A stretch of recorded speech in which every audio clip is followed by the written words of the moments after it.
To the City of Bellevue virtual regular City Council meeting for Monday, August 3rd, 2020. City Clerk, are you ready for the roll call? Yes. Mayor Robinson. I'm here. Deputy Mayor Neuenhuis. Here. Councilmember Barksdale. Here. Councilmember Lee. Here. Councilmember Robertson. Present. Councilmember Stokes.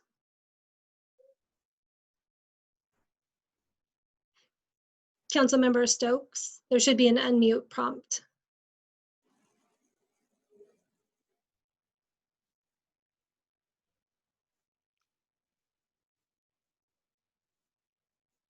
Councilmember Zahn. Here. And Councilmember Stokes, again, there should be an unmute prompt.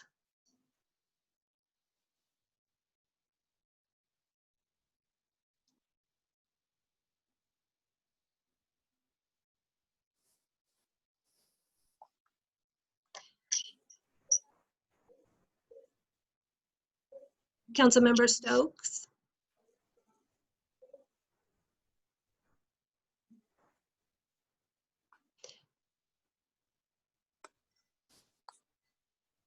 Mayor, I see Councilmember Stokes in the meeting. He may have stepped away.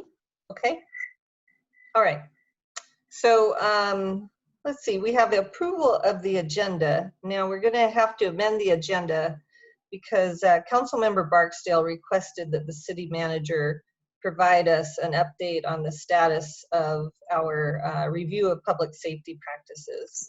So is there a motion to amend the agenda? I move to approve the agenda amended to add one item under the report of the city manager related to public safety community engagement. Second. Thank you. All those in favor say aye. Aye. Aye. Any opposed? Okay, thank you. City Clerk, do we have any written communications to read tonight?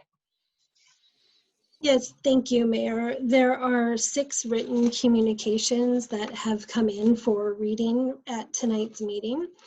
I would also say that there are a few written communications in the council's desk packet this evening that relate to items on tonight's agenda. The first communication is from Susan Pappalardo. On behalf of Splash Forward and the wide range of stakeholders we represent, I share these comments as you review the Bellevue Aquatic Center feasibility report and the Regional Aquatics report of which we were stakeholders. Thank you, Council, for your continued support to move the agenda forward to meet the swelling demand for access to aquatics programming for all ages and abilities, and to address the large gap in public aquatics facilities in the city of Bellevue. It has been 10 years since the city of Bellevue identified the need and scale for a comprehensive aquatics facility. It has been 50 years since the last public aquatic center was built. Bellevue's population is nearly 2.5 times what it was in 1970, and the daily population grows in the city by 1.5 times. With the economic impact of COVID-19 unfolding, our challenges are great. The health and wellness of our community and workforce are essential to rebuilding our economy. Public aquatic centers that allow access for everyone, all ages, abilities, backgrounds, invest in our future. This great need will outlast the current pandemic. We must use this time to be ready for when our economy improves. The city and regional aquatic studies give you the full picture to understand what going big means and what right-sized regional aquatic center entails. Splash Forward, in conjunction with the Isaac Sports Group, has conducted a feasibility study, analysis, and report on aquatic programs and provides a recommended right-sized aquatic center for Bellevue. We have regularly shared our findings and analysis with the city park staff and the ARC study team as we collaborated, reviewed, and compared the findings of the city study. While there are many areas of agreement, our report identifies variances and where further analysis is needed. Our goal is to provide the added detail and analysis that can be used by the city, potential partners, and stakeholders in the next phase. We have listened to aquatic stakeholders' needs, hopes, and dreams. We have gathered comparative operational data from local and national facilities. We have done a financial operational analysis, including a detailed event and economic impact analysis. We detail our preferred design option in our report and provided a list of next steps for both the city and Splash Forward. Next steps include exploring regional support and partnerships that put Bellevue's needs first, as well as exploring ways that Splash Forward can continue to support the city's efforts. With our collective aquatics reports, we now have the framework to fully engage private partners and refine design concepts. The remaining contingency funds for the city feasibility study and the King County Aquatics Grants Program to be considered in supporting the next phase. We believe that private partnerships are in developing the full range of sources for funds are essential steps to being shovel ready when the email goes on for another couple of paragraphs, and that is located in the Council at inbox. The next speaker is Sandy Carlick, and the communication reads as follows. My name is Sandy Carlick. I began working with clients at the Bellevue Aquatic Center 9 years ago. Then in 2015, I started my own company, Nurturing Water Therapies, focusing primarily on adaptive swim lessons for kids with special needs. Swimming is an essential life skill for kids on the autism spectrum. Children with autism are at an extremely high risk of drowning compared to other children. Studies have shown that kids with an autism spectrum disorder are 160 times more likely to die from drowning compared with the general pediatric population. With our help, it can be prevented. Dr. Gahua Lee, a professor of epidemiology at Columbia University's Mailman School of Public Health in New York City, states that swimming ability for kids with autism is an imperative survival skill. Children diagnosed with autism, usually between ages 2 and 3, need swimming lessons as soon as possible, even before they start any behavioral therapy, speech therapy, or occupational therapy. Very often, kids with auditory sensitivities find that being immersed in water mutes sounds and provides a break. The temperature and consistent pressure of the water against the skin can also serve as a source of constant, easily discernible, and calming sensation that is extremely comforting to the nervous system. As you envision a new public aquatic center for Bellevue, I strongly urge you to keep the Bellevue Aquatic Center and invest in it as a warm water therapy and learn to swim facility. The opportunity to have 2 warm water pools in Bellevue, one at the Bellevue Aquatic Center and one at a new aquatic center, would be critical to meeting the current and future demand in Bellevue for warm water programming.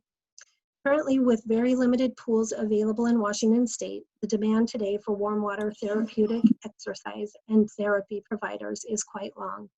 Our clients travel weekly from as far as Mount Vernon to Tacoma to access the Bellevue Aquatic Center, the only facility that will work with their existing conditions and limitations.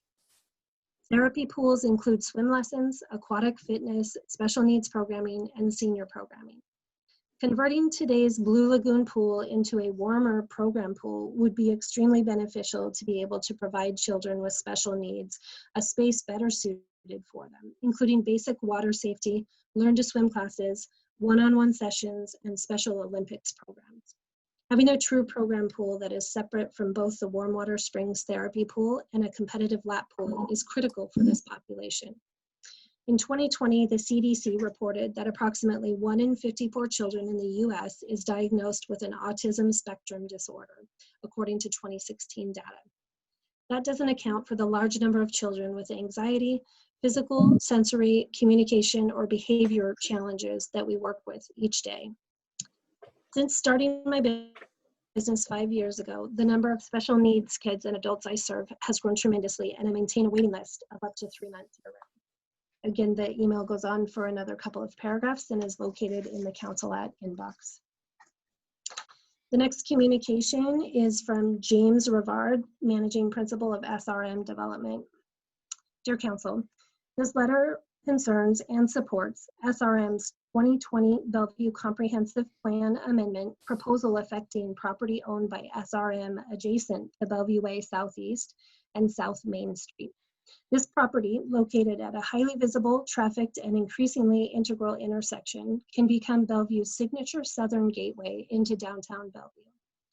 SRM is excited to work with the city to transform this critical intersection by providing a mixed-use development that furthers both the downtown Bellevue and city center south goals. With your support, SRM can bring Bellevue much needed centrally located housing and quality commercial space, all supported by a range of public transportation options. Our comprehensive meets all the requirements set forth in the Bellevue Municipal Code, and we ask that you support our Bellevue community by likewise supporting our comprehensive plan amendment. Roman numeral 1, need for the SRM Property Comprehensive Plan Amendment proposal.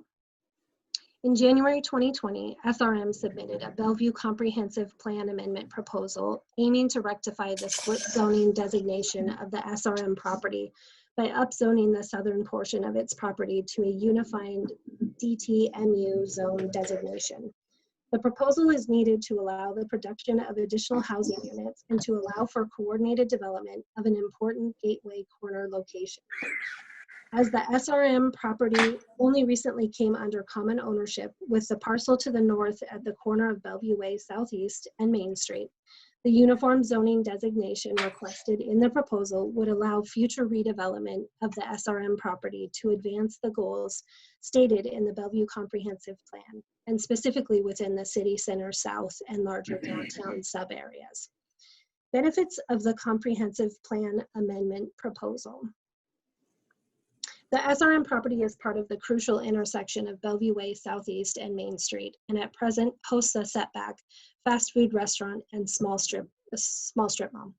SRM envisions a dynamic gateway into downtown Bellevue, providing ground level commercial and much needed residential accommodations tailored for the city center south sub-area with an aesthetic authentic to and reflective of the local neighborhood.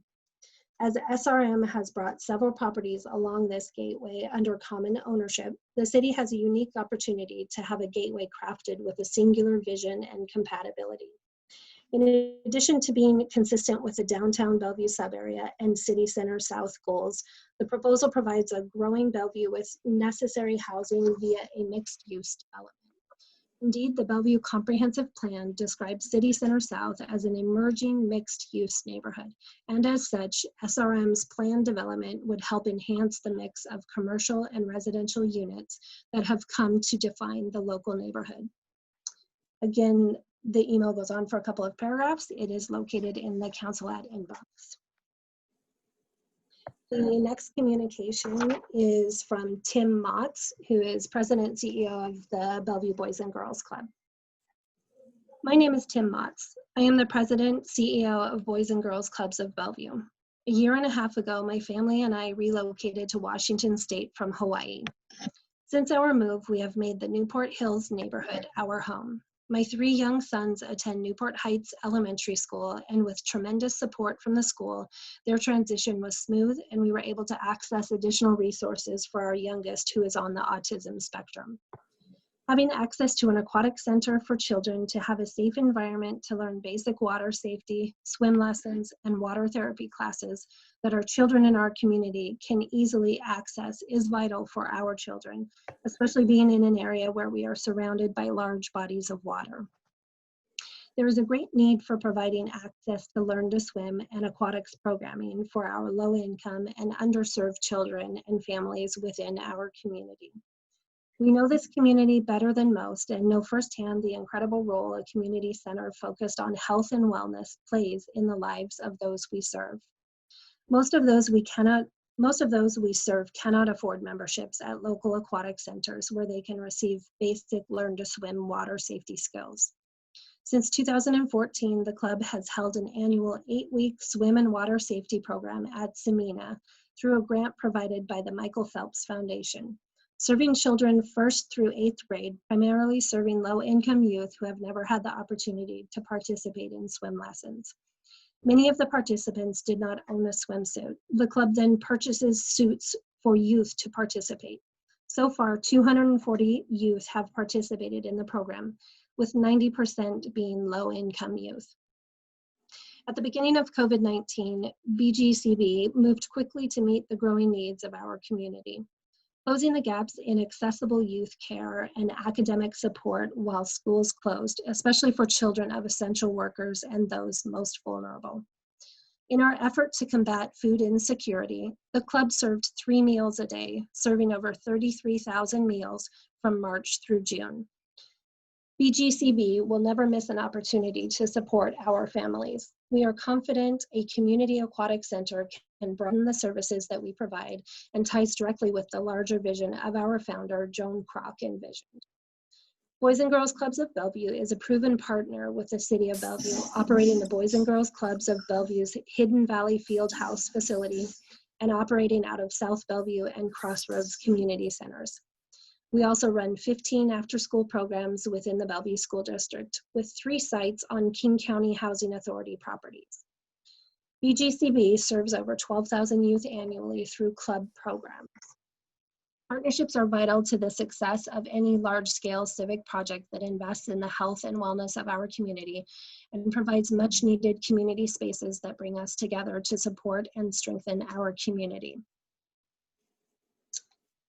And the next communication is from Hannah Floss. I am deeply concerned with the open-ended use of city police resources as mutual aid to other jurisdictions.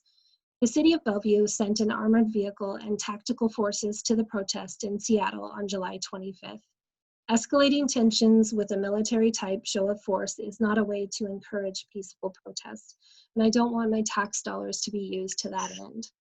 We need instead to reduce police budgets and redirect funding by investing in Black community-led education, health, and safety programs.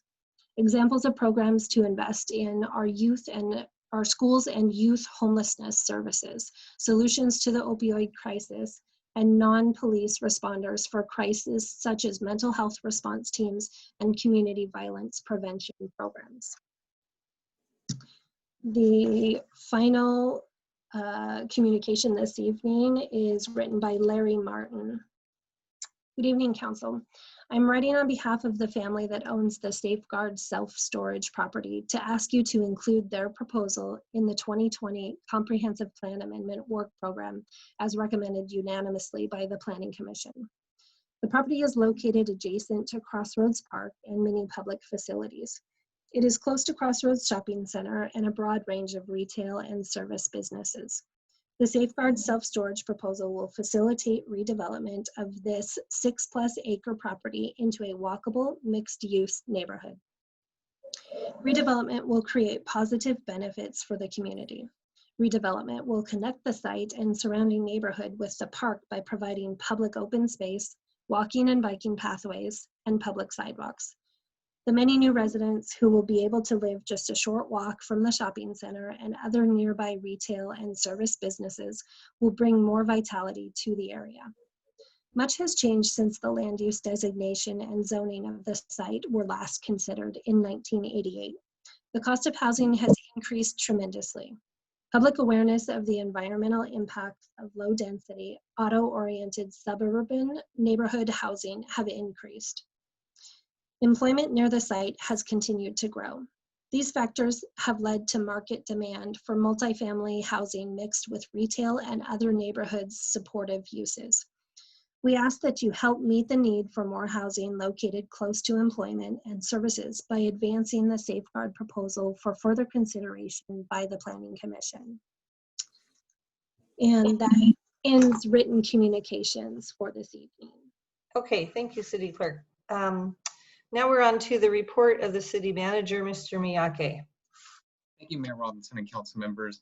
I have 2 items to share under the City Manager's report. The first topic, which is a management brief, which is included in your packet, is about a successful pilot project called the Robotic Process Automation Pilot Project.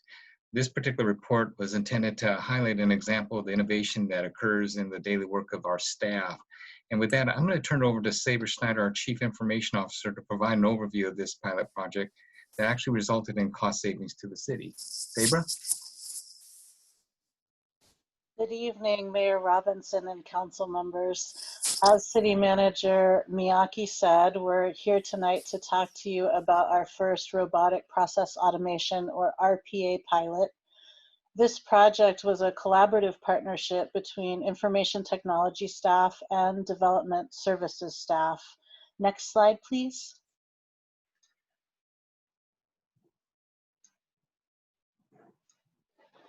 Development Services was faced with a daunting challenge in order to move their Bluebeam review software to the cloud.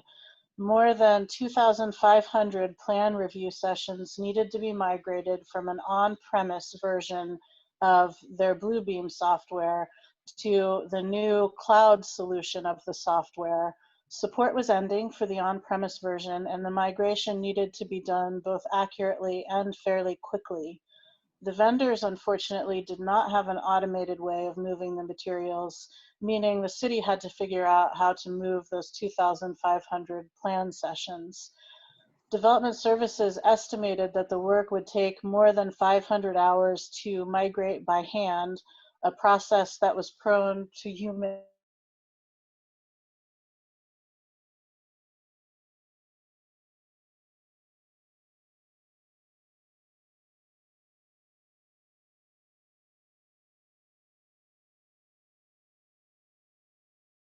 repetitive actions from a user.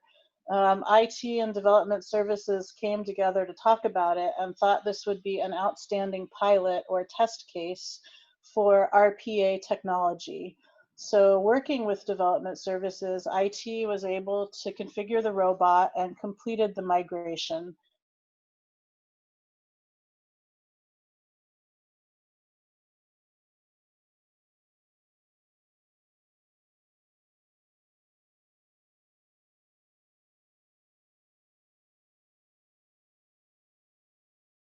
Services staff.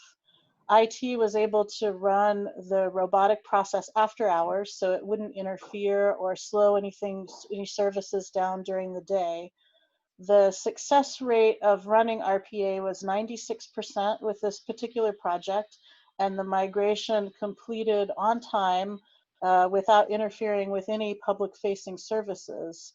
Since the robot has finished the migration, IT is able to leverage the robot to do other RPA processes, and now IT staff have the skills needed to redeploy it to save money and staff time elsewhere. So thank you for letting us talk about this recent innovation in the IT department this evening. Great. And the other thing, Mr. Miyake? Mr. Miyake, are you muted maybe? Sorry, my dog was barking, so I had to Okay. mute. So yeah, this is the item that was just added on to the agenda for this evening under the manager's report, and it's status of the council's commitment to review public safety practices along with conducting community forums. And I wanted to say, as we head into the August recess, I wanted to provide the council with a quick update on the community engagement process, which was directed by the council on public safety practices, including the police use of force policies. My hope is that this update will help set the table for the council and the community and what they can expect when we come back after the break in September. So by background, as you recall, the City Council committed to a review of public safety practices back in June, which included a review of the police use of force policies, which encompassed the following 4 actions. That was to review the police use of force policies.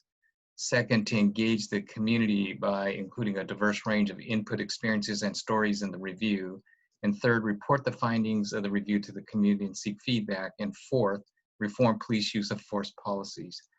So to date, the staff have been focused on 2 key areas to fulfill the council's pledge to look at police practices, which again include the use of force policies. These are conversations with the community stakeholders, and 2, identifying a third party to specifically review our police use of force policies. In terms of the community stakeholders, I know council members as well as staff have been hearing from stakeholders to help inform the public safety review and community engagement process, and these continue to occur as of this date. In terms of a third-party review, we are now moving forward with the next step of engaging a third-party consultant. We have a apparently successful consultant which has been identifying, and we're working with them through the contracting process to try to get them on board in August. Once we receive feedback from our stakeholders on community engagement, as well as complete our conversations without the outside use of force consultants, we'll then have a proposed process for council consideration and feedback when we return from your break in early September.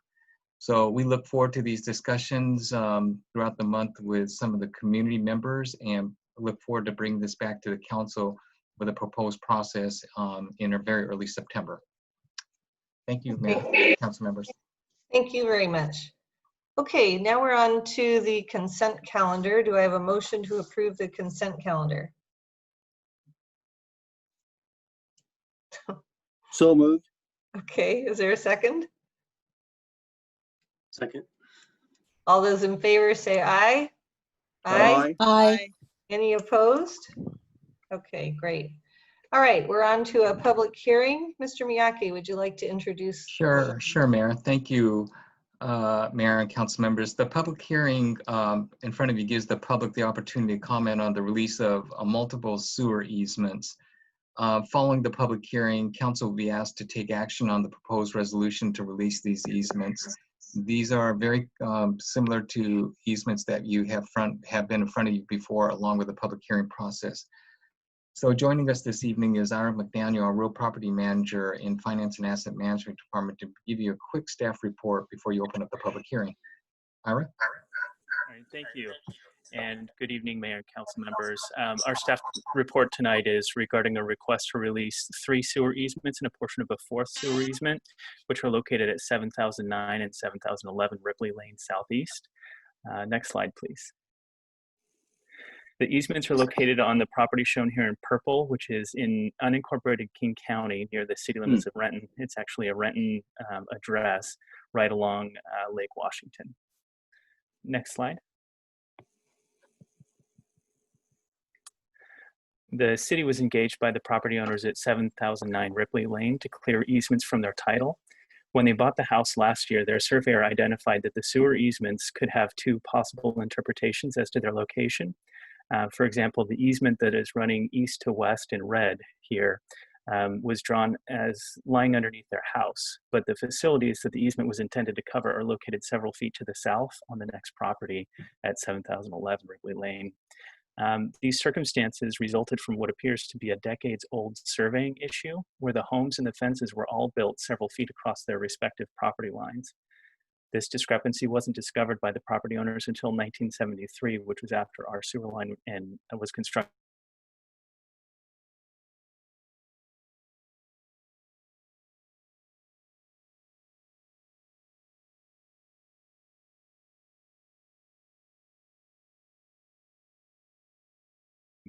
All the parties continue to operate as if the easements were located where the sewer facilities were located. So our intention now is to correct and clarify the city's easements. We've worked with both property owners, and they have signed new easements that are shown here in green, and they've been surveyed by the city to make sure that they match the location of the sewer facilities. So following the public hearing, staff will request council's action on the proposed resolution authorizing the release of the easements, which are shown here in red. This ends the staff report. Are there any questions before opening the public hearing? Okay, thank you. And we can ask questions after as well, but I guess I'll just go through and see if anybody has questions. Councilmember Barksdale. No questions. Thank you. Councilmember Stokes. Any questions? Councilmember Zahn, any questions? No questions. Councilmember Lee. No questions. Councilmember Robertson. No questions. Deputy Mayor Neuenhuis. No questions. I don't either. Did I miss anybody? I didn't write it down. Okay, so let's go ahead and open the public hearing. Is there a motion to open the public hearing? I move to open the public hearing. Second. All those in favor say aye. Aye. Aye. Any opposed? Charmaine, do we have any public testimony? Thank you, Mayor. There are no speakers signed up for the public hearing this evening, and therefore I would like to ask, is there anyone connected to this meeting that would like to make comment who was unable to pre-register to speak? If you are connected with a computer, please use the raise hand function. If you are connected with a telephone, please use *9, and I will pause for raised hands.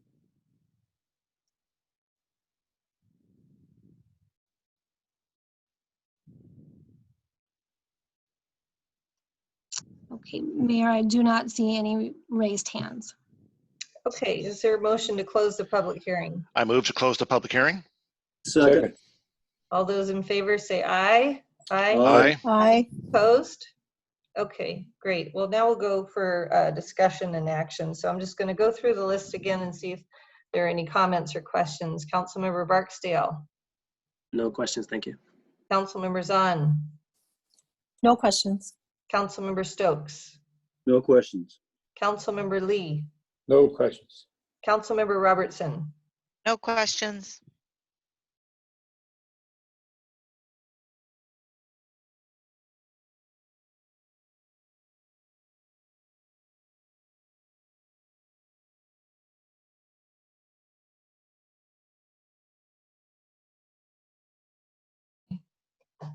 Discussion on that. Is there a motion? I move to approve Resolution 9811, authorizing execution of documents necessary to release 3 existing sewer easements and a portion of a 4th sewer easement located at 7009 and 7000.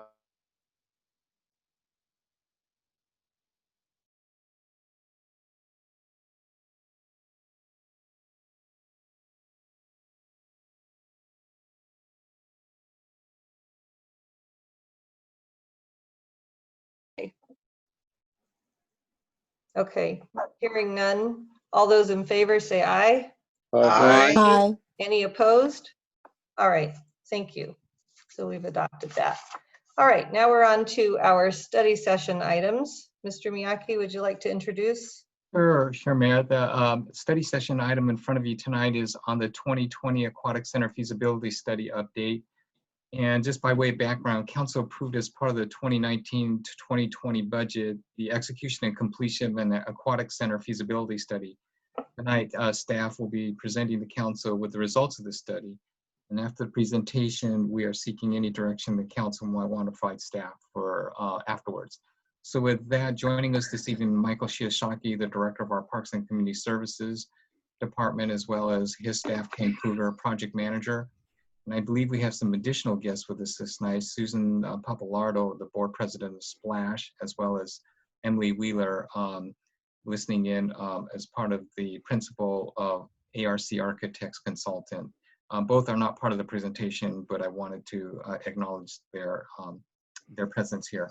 So with that, I'll go ahead and turn it over to you, Michael. Good evening, Mayor Robinson, Deputy Mayor Neuenhuis, City Council members, and City Manager Miyake. I'm Michael Shiosaki with Parks and Community Services, and tonight I'm joined by Ken Krager, the Project Manager, and our resident expert on the aquatics feasibility work. Next slide, please.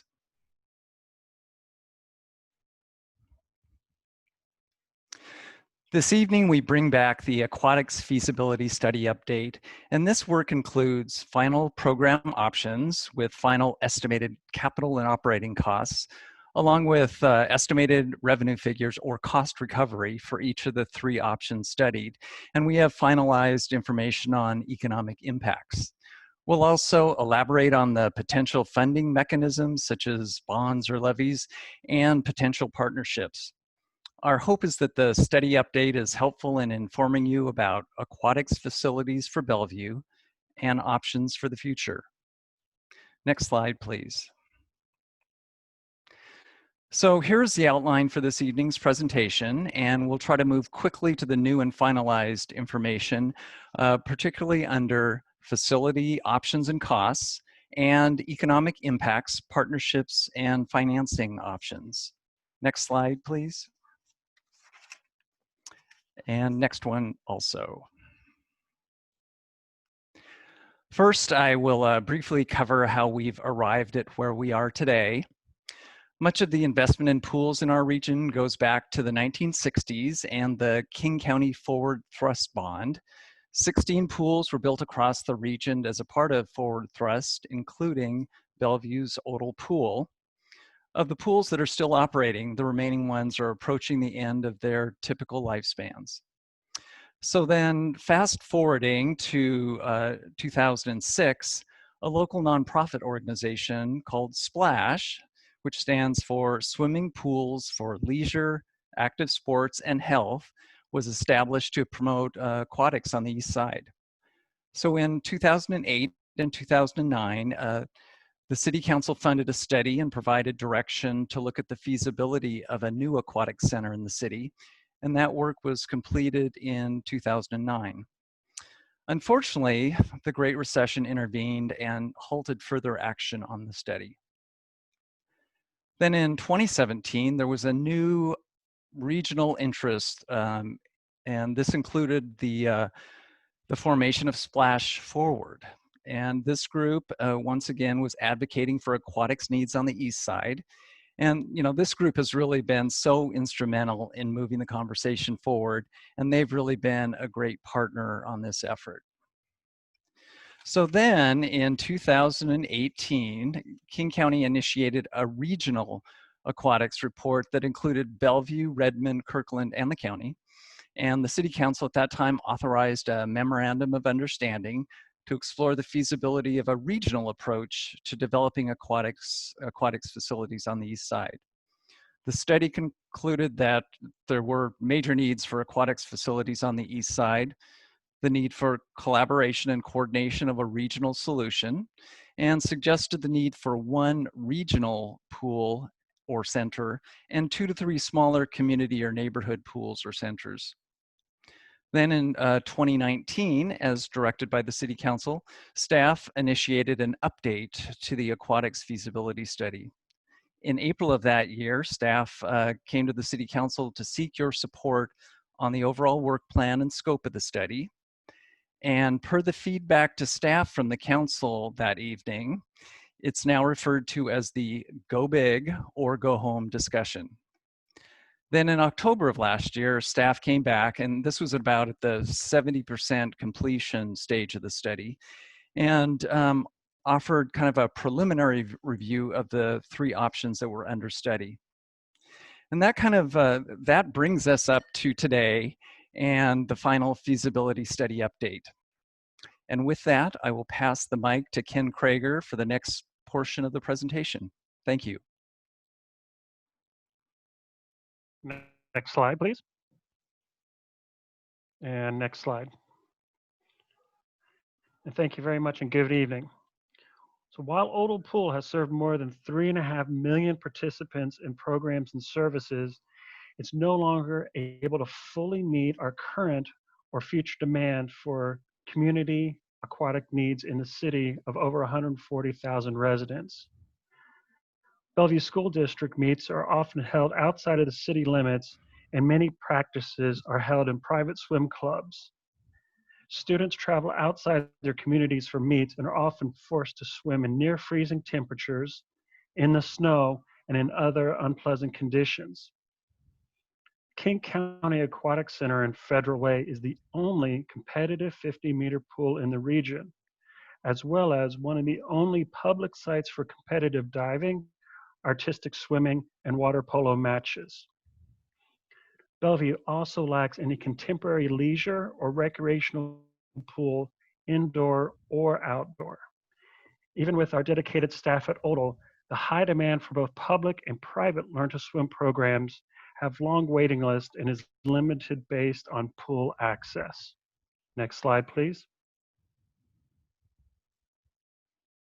So this feasibility update is meant to assist the city in understanding the factors that an undertaking of this size and scope will take.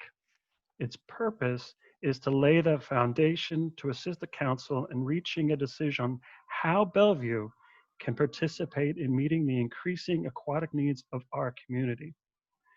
It's not a complete design study, but will inform the council on policy decisions after a better understanding of programming needs and potential costs. Next slide, please. And next slide.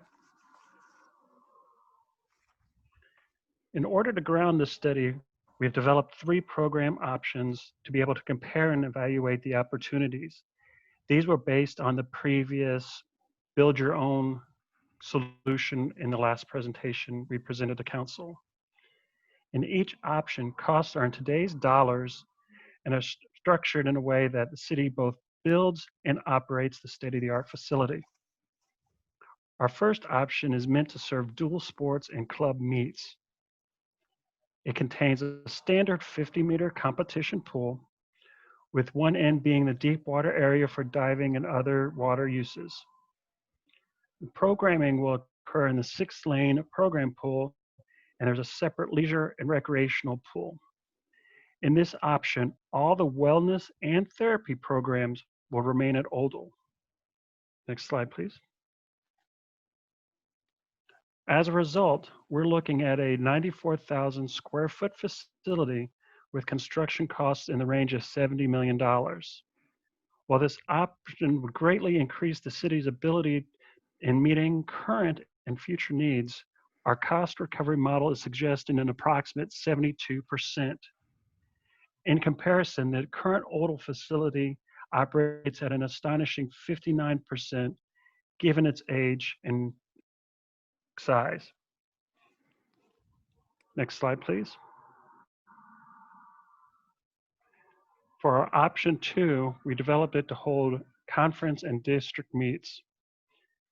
So this one has the main competition pool now being stretched to 66 meters, which allows both the 50-meter lane configuration and diving or artistic swimming to occur at the same time. We've also increased the capacity and size of both the program pool and the leisure and recreation pool to serve more opportunities to the community. Also, the entire wellness and therapy program is now located in the new center, and Odell will be repurposed for non-aquatic use. Next slide.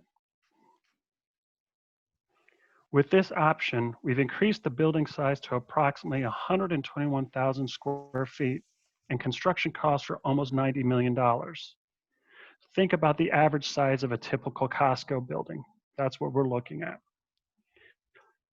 Sitting at a yearly operating cost of nearly $1 million, the cost recovery rises to above 80% due to both the increased programming capacity and by transitioning costs from Odell's maintenance into the new center.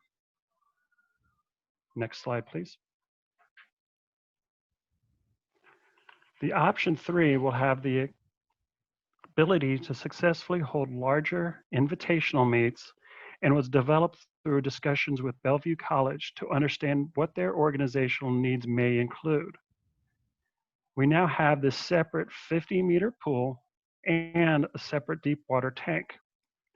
The program pool has increased by 2 additional lanes, now totaling 10. And the wellness and therapy is now divided, serving both programs at Odell and the new center. The facility also will benefit from a new gymnasium and running track and increased cardio and fitness workout areas. Even incorporating the potential needs of Bellevue College, it would allow for many years of growth for both Bellevue School District and the city's aquatic programming. Next slide, please. While option 3 is the largest facility at 162,000 square feet, the center has the greatest amount of flexibility and increased options for both aquatic and dry side amenities. Capital construction costs are in the $110 million range, and due to the increased capacity, the cost recovery remains high at a 77% mark. In comparison, the King County Aquatic Center has been looking at a 30 to 40% recovery per year. However, it will serve as the companion piece to King County Aquatic Center and not compete for the same events, allowing for the region's aquatics to take a huge step forward. Next slide, please.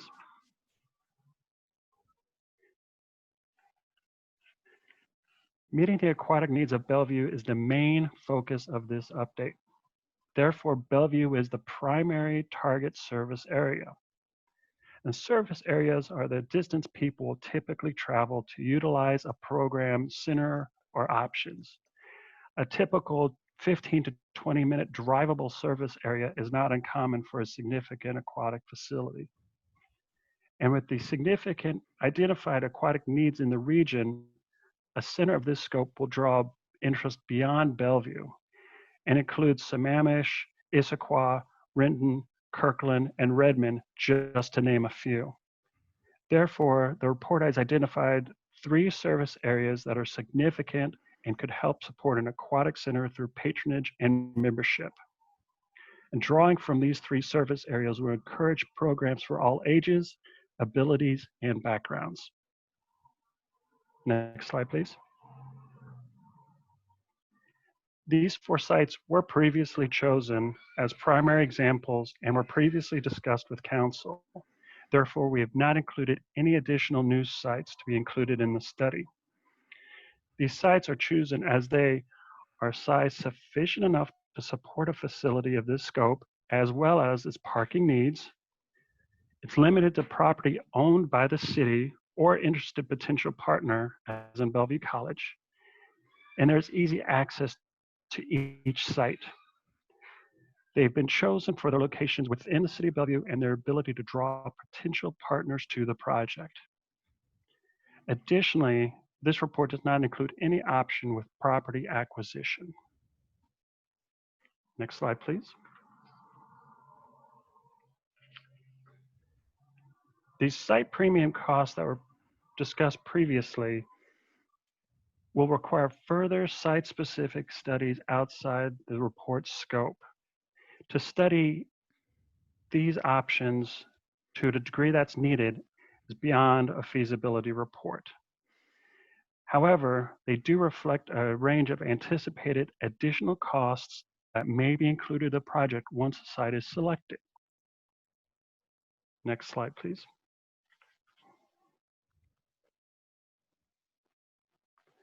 A new aquatic facility is likely to bring more people to the area and increase spending at local businesses.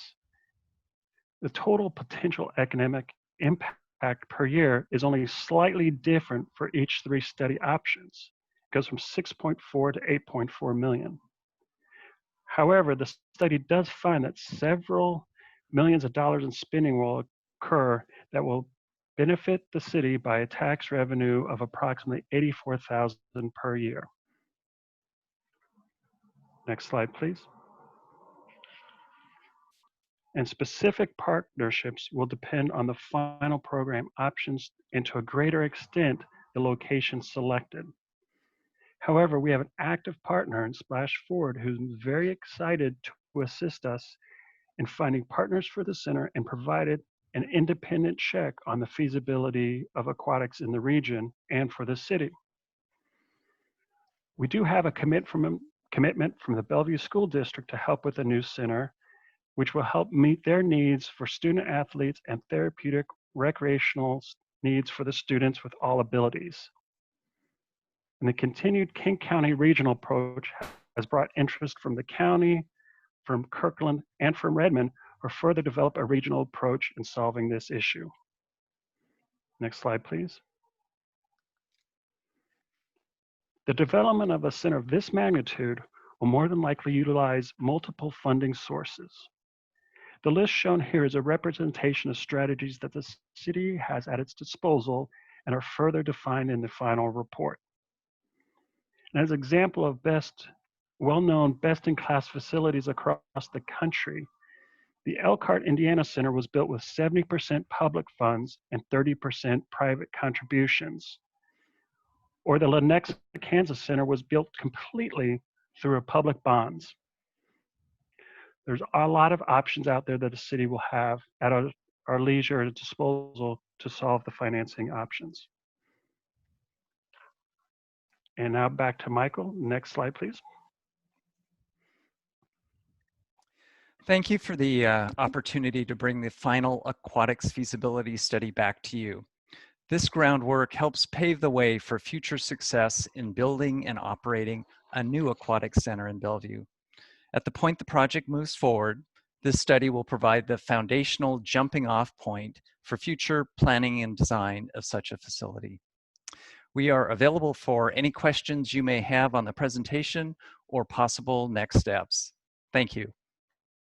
Okay, I'm going to go in order and ask you to limit your comments and questions to 3 minutes, but be assured we'll go around again if we have more to ask or say. So we'll start with Councilmember Robertson, then Zahn, Deputy Mayor Neuenhuis, Councilmember Stokes, Lee, Barksdale, and then me. So Councilmember Robertson. Thank you. I appreciate the presentation. I've been long awaiting this report.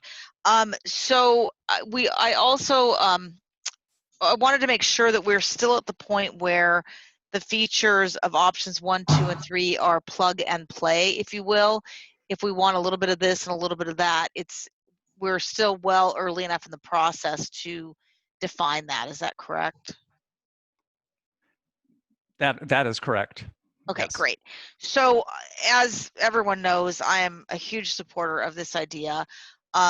When we started this feasibility study to today, things have changed quite a lot with COVID and the impact on governmental budgets.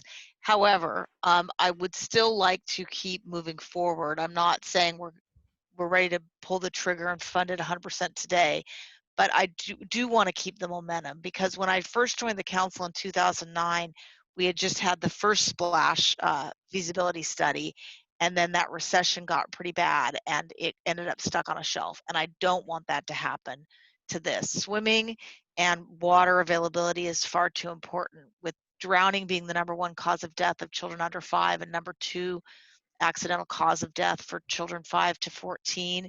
This is a huge issue, and the Learn to Swim swim lesson 2-year wait at Bellevue Aquatic Center is just not good for our region. It is a life, health, and public health issue, really.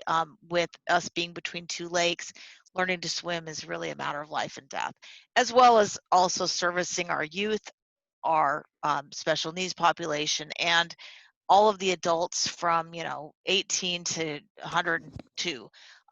Everyone can swim, and it's a great activity, and one that I really think a world-class city like Bellevue should provide. So with that said, I wanted to recommend that or obviously I'm speaking first, so what I think we should do is give direction to staff tonight to continue down the site selection process. We need to find out more about the potential partnership opportunities with Bellevue College, and we also maybe need to widen our scope and look and see if there's any other property out there that we might have overlooked the first time. And then I think the next logical place to go would be to have a budget proposal for taking the next steps, which I would imagine would include a concept or design study, as well as a structural plan for funding this project, which would include partnerships, etc.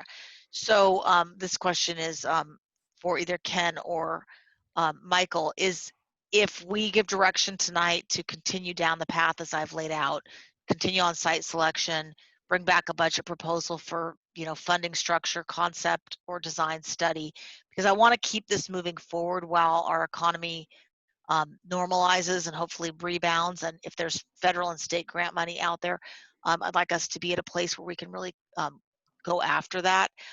Is that the right direction as far as where we are today? I would say those are kind of the logical next steps. We do need to kind of hone down the list of potential sites, and once again talk with Bellevue College again. So yeah, I think those. I think your ideas would forward this and keep the momentum going. Great, thank you. When everyone's had a chance to talk, I'd love the opportunity to make that motion. And this feels like a different meeting than the go big or go home moment, but we don't want to lose that, because I think we're all very excited. And then I'll just make one final comment, and that's that the plug and play, I really like option 3, but if we wanted to scale it down a little bit, the splash forward preferred alternative, I think makes a whole lot of sense. It gives us everything we want and need at a little bit scaled down price and scale. So I'll just put a pin in it there and let the next person speak. Thank you. Okay, so we've heard from Councilmember Robertson. Councilmember Zahn. Yes, thank you for the report. I think it's really important to understand all of these nuances and parts and pieces. It's undeniable that we have a demand that exceeds the availability for our aquatic services, and that the aquatic center and moving forward would serve this really important aquatic need in Bellevue and the broader community. My questions, because we are now in COVID, have to do with really understanding how this fits in with our budget and the financing options. So you mentioned that the Bellevue School District was committed on already on board, and also talked about some of the other cities like Redmond and Kirkland. What I wanted to understand when you mentioned committed is, you know, we had talked back and forth about a Bellevue only option versus a regional one. So are these entities all on board with a regional solution then?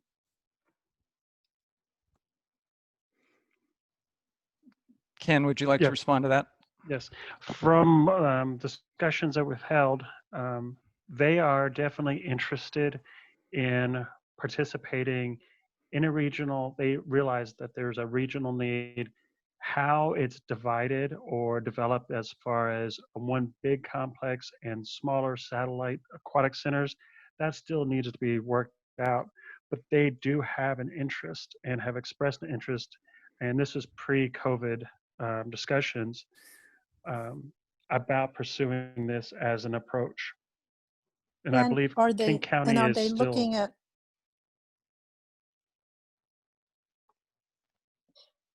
Councilmember John, go ahead. and are they looking at then bringing money to the table? I saw that there was a comment about the King County aquatic program funds of 5 million. That's a potential. And the reason I'm asking is because I'm just trying to understand how to put this in perspective with the other budget needs that we're going to have. You know, earlier we had heard that we were talking about 25% of our capital budget going to the general fund because we had concerns. So do we still have project budget available to pursue the next step of looking more deeply at a site analysis and trying to determine the location? There is funding remaining in the project budget that we can do a staff-driven process, work with the public as we try to hone down those options. So there is money remaining in the budget that would allow that work to move forward. Okay, so we wouldn't be. Councilmember Zahn, can we stop there and move on to the next person, then we'll come back to you? Sure. Deputy Mayor Newhouse. Thank you, Mayor. Thank you, Mayor. First of all, Michael and Ken, thank you so much for the great presentation and getting us up to speed on all the hard work that you've put into this study to date. Completely agree with Councilmember Robertson in that, you know, really hate to lose any momentum here. We put so much effort into this process thus far and have some just great potential partnerships, as well as the important partnership we have with Splash Forward. We might not have that if this gets delayed again for 10 plus years because we put it on a shelf. And you know, Bellevue absolutely is that world-class city that deserves a world-class aquatic center.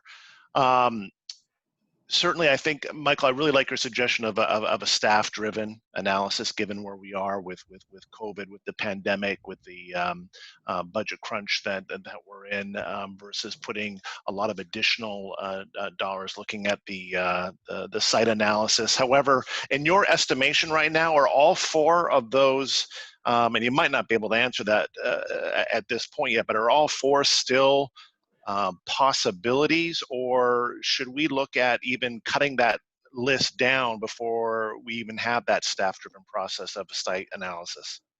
Well, you know, I think we really, one of the first steps is to check back with our colleagues at Bellevue College to see if they're interested in continuing to partner or not.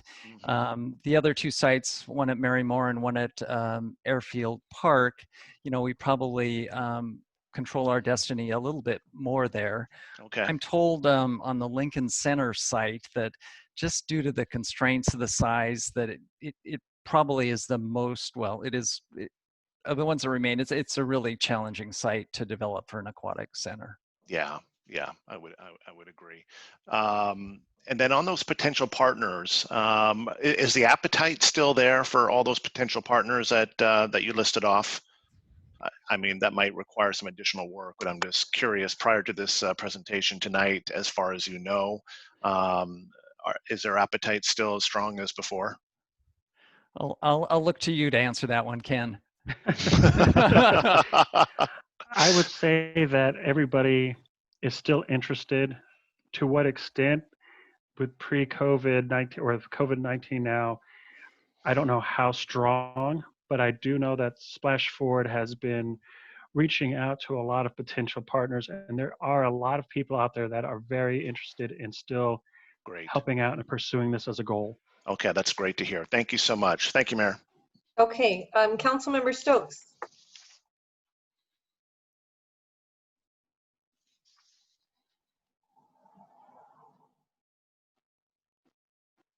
Councilmember Stokes, I can't hear you yet. I thought she did it. All right. I'm still at the, as I said before, last time, go big or go home. Either 2 or 3, and I appreciate Councilmember Robertson's review and survey on this. And she and I have been talking about this for a long time. I was engaged with this from the school district on this and with the original Splash. And I think one of the things that happened along the way is that it just lost momentum. It got caught in recession. And it's hard to, if you kind of let it go, it just doesn't happen. And it's taken a long time to come back. So I think we're in a great position. And one of the things about that we learned in the recession and we've learned in other times is that you can't just put everything on a shelf and then let it go for a while and think you're going to revive it and move forward anytime soon. And other comments have been made about let's not, let time, as the deputy mayor said, not let time go by. So I think we're in a good position to move forward on this because we're doing the work and because Splash Forward is doing such a great work of putting pieces together, looking at these and getting the community involved. And yes, I think it is a regional facility. It's centered in Bellevue, but it's a regional facility, and I think we will have regional cooperation and involvement in this. And there are some other regional things going on. One group talking in Bothell about something along these lines. So I think we should continue. Probably, I would just take Lincoln Center out. I mean, first place, you have to have it somewhere where people can get to it, so it's convenient. And that's just too crammed in. And I think it was a nice idea, but I don't think that's going to work, which actually cuts down some of the work we would have to do in looking at the sites. I mean, Marymore is technically not in Bellevue, but it's close enough. I'd like to see it a little closer to I-90, frankly. But I think we should go forward. I appreciate the response, and I think staff will do it in a very cost-effective manner. And one of the things we have to keep in mind, this is just not about the competitive aspect of this. This is really about health. This is about the community and very great assets that can come to the community, including tax resources, but income. But keep that in mind. This is something for the well-being of the whole city and the region. And it should be in Bellevue. Bellevue should have one. There are a lot of cities around this country that have really great facilities and are not as great a city as Bellevue. We can do it. So I think the right move is to go along, really look at this very carefully, and particularly talk with Gary Locke about moving things with the Bellevue College and getting some other people involved who can take the story and really make this something that will help us get out of the doldrums of COVID. So I'm really excited about it, and I appreciate going forward. We're not talking about real money right now. That's down the road. But again, I think this is one of those moments where it really is accurate. We either go big or we go home. Okay, thank you, Councilmember Stokes. Councilmember Lee.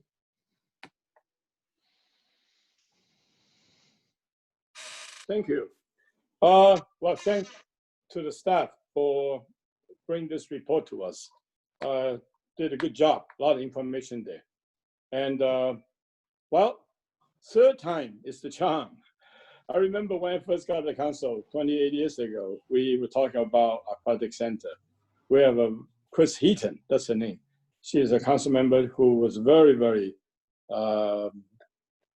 supportive. Passionate about this topic. But as you see, the history, the economy and so on was derailed a couple of times.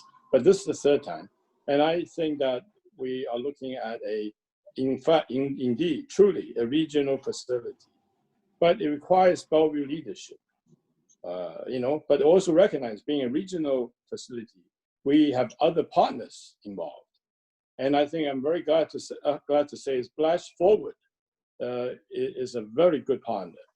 And I think they're willing and they are committed. And that's the reason why I believe that I always agree with Councilman Robertson. We don't want to lose momentum. But however, we are facing a COVID-19. This is something nobody anticipated. As we talked before, last time it stopped the momentum because of the economy. And unfortunately, we're facing the same thing. However, the difference that we have a great study, good staff, and great partners. And I just mentioned Splash Forward is a great partner. And there are other regional partnerships that we also need to be talking to and looking at. I think, again, the latest report indicated there's a lot of good conversation, a lot of work that's been done. So I think we are in a good place. So my thought is that we don't need to lose momentum. If the city council, I think we're ready to say because of the study we just received, we know what kind of facility we want. I think we need to make that decision. It's between 2 or 3. And 2 or 3 is not that much different. And I think Councilman Robertson mentioned, she prefers 3, maybe some other people prefer 2, but we don't really know what it is because it depends on the site. We don't know what the site is. We just looked at it. We look at 4 of them, but we don't know. And so this design should go on, but design depends on the site. So, but design cannot be done unless we decide what facility we have, whether it be 2 or 3. So I think these are something that we need to be exploring. And we don't need to lose momentum. Doesn't mean that we have to stop, okay? So I feel that with the partnership with Splash Forward, and they're willing to go out there. They're willing to help us to raise money if it's necessary, to talk our partners, to other folks. And some of them doesn't really need too much money because staff's already doing it. We have an ongoing relationship with the partners. And let's can continue to look forward. So my thought is the city council, if we can make some decisions today or soon, we have to have a public hearing, obviously, but we can say we want to go forward and this is our choices between 2 or 3 or something in between. And then let's go forward and find money where there may be. I don't think the city council at this moment, the city can say that quickly, well, we have money to spend. Because we know people under this COVID-19 are they very desperate. They are not even living day to day, having to get the meal on the table. So I think it would be challenging for to say, we're going to commit 100 million. No, we're not. We're going to commit. Hey, Councilmember Lee, can I let you continue as we go? So, okay. So that's my thought. So I believe we should go forward, but we need to do it in a way that we're responsible to everybody. Thank you. Okay, you'll get another chance to talk. Councilmember Barksdale. All right, thank you, Mayor, and thanks to staff for bringing this to us, and really great job on the presentation.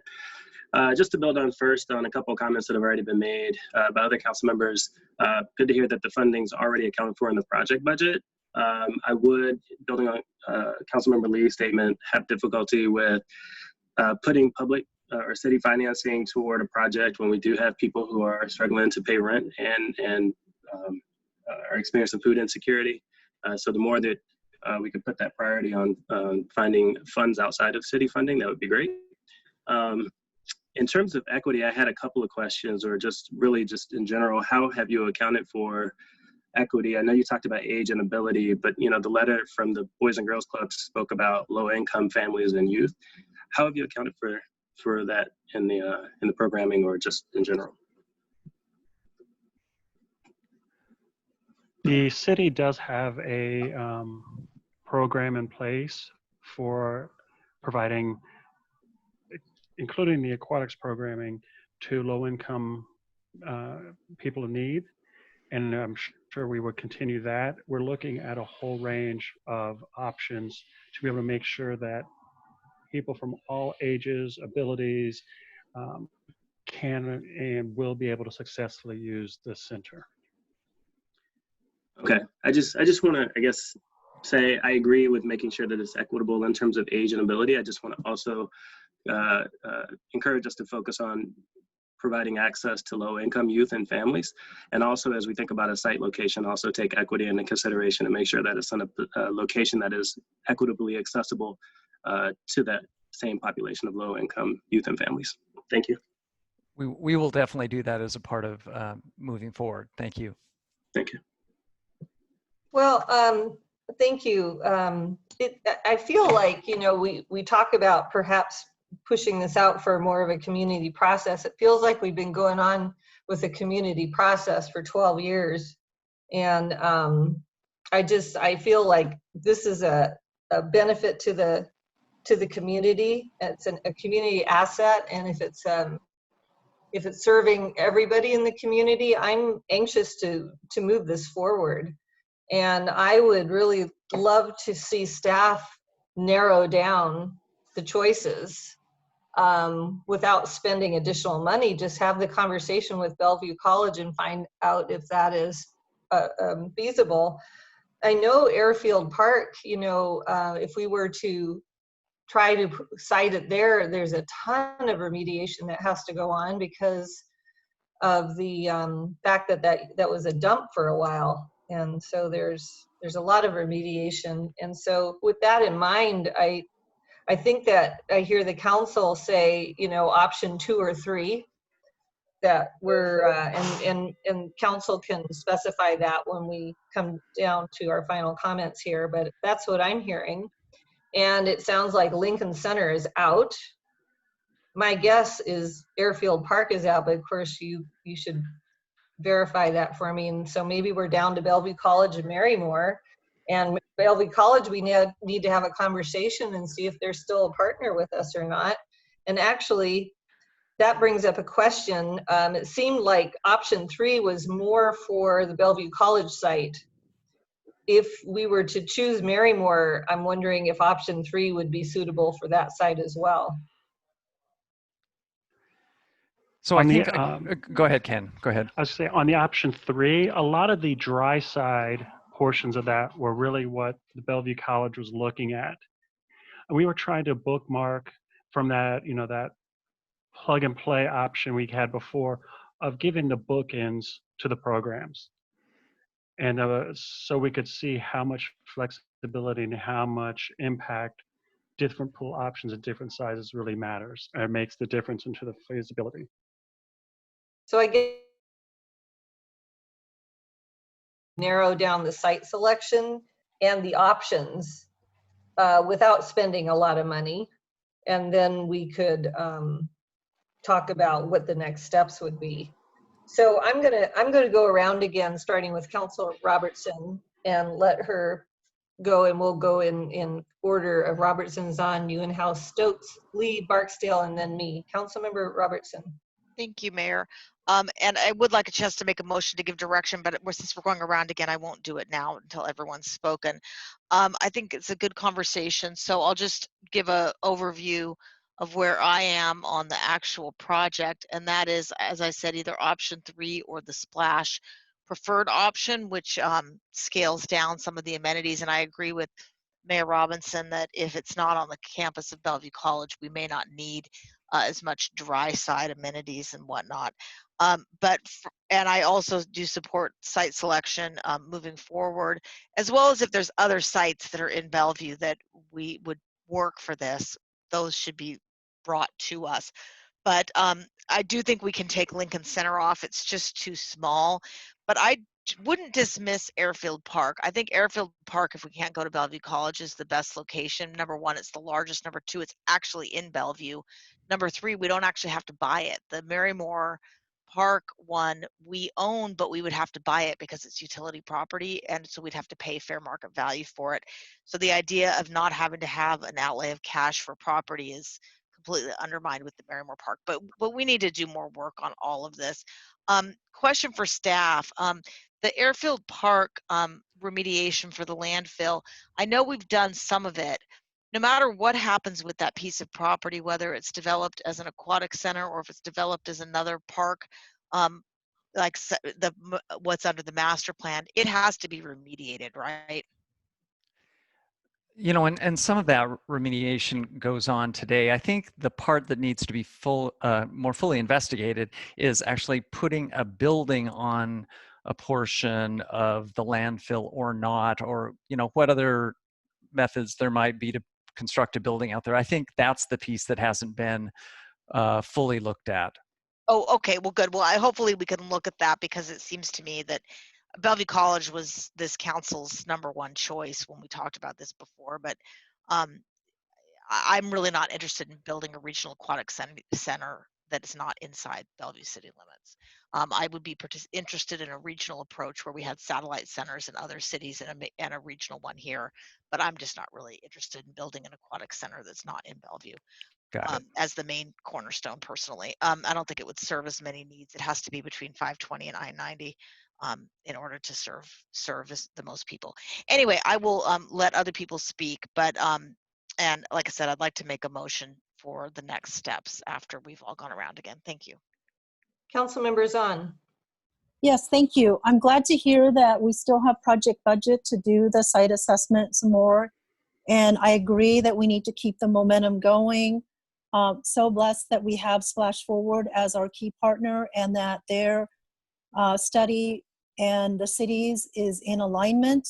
So those, I think, are always really good things.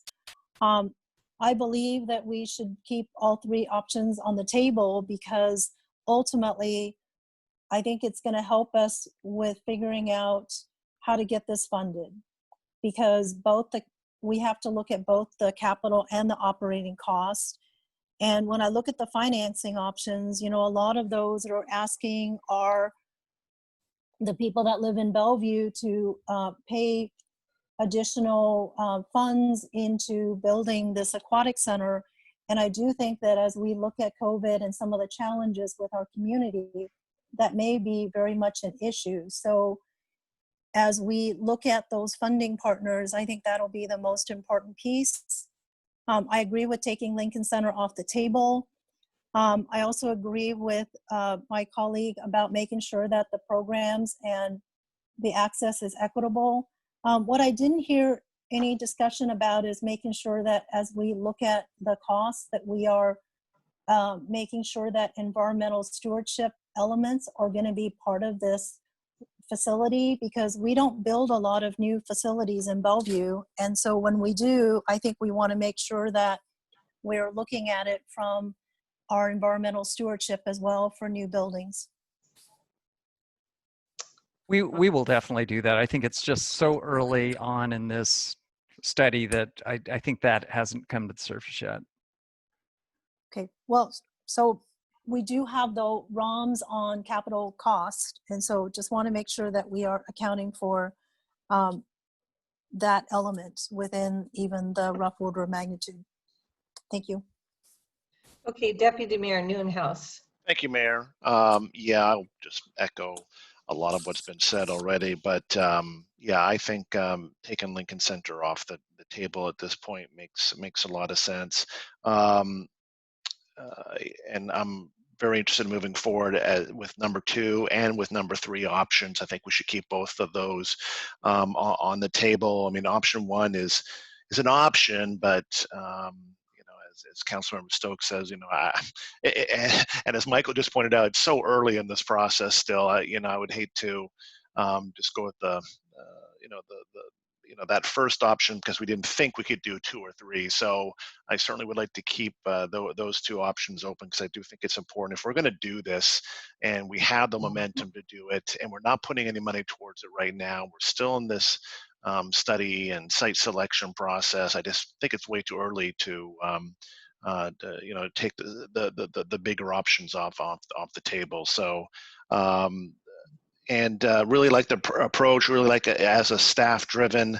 Appreciate Councilmember Lee's comments about the time that we're in right now. I think that's really important, and for the public to understand that very little dollars will go towards this other than the dollars that have already been put towards this study previously. But this will be staff-driven, and no outside resources will be needed to continue to drive this process. And again, it's been mentioned numerous times, but we are so lucky to have Splash Forward as a partner in this.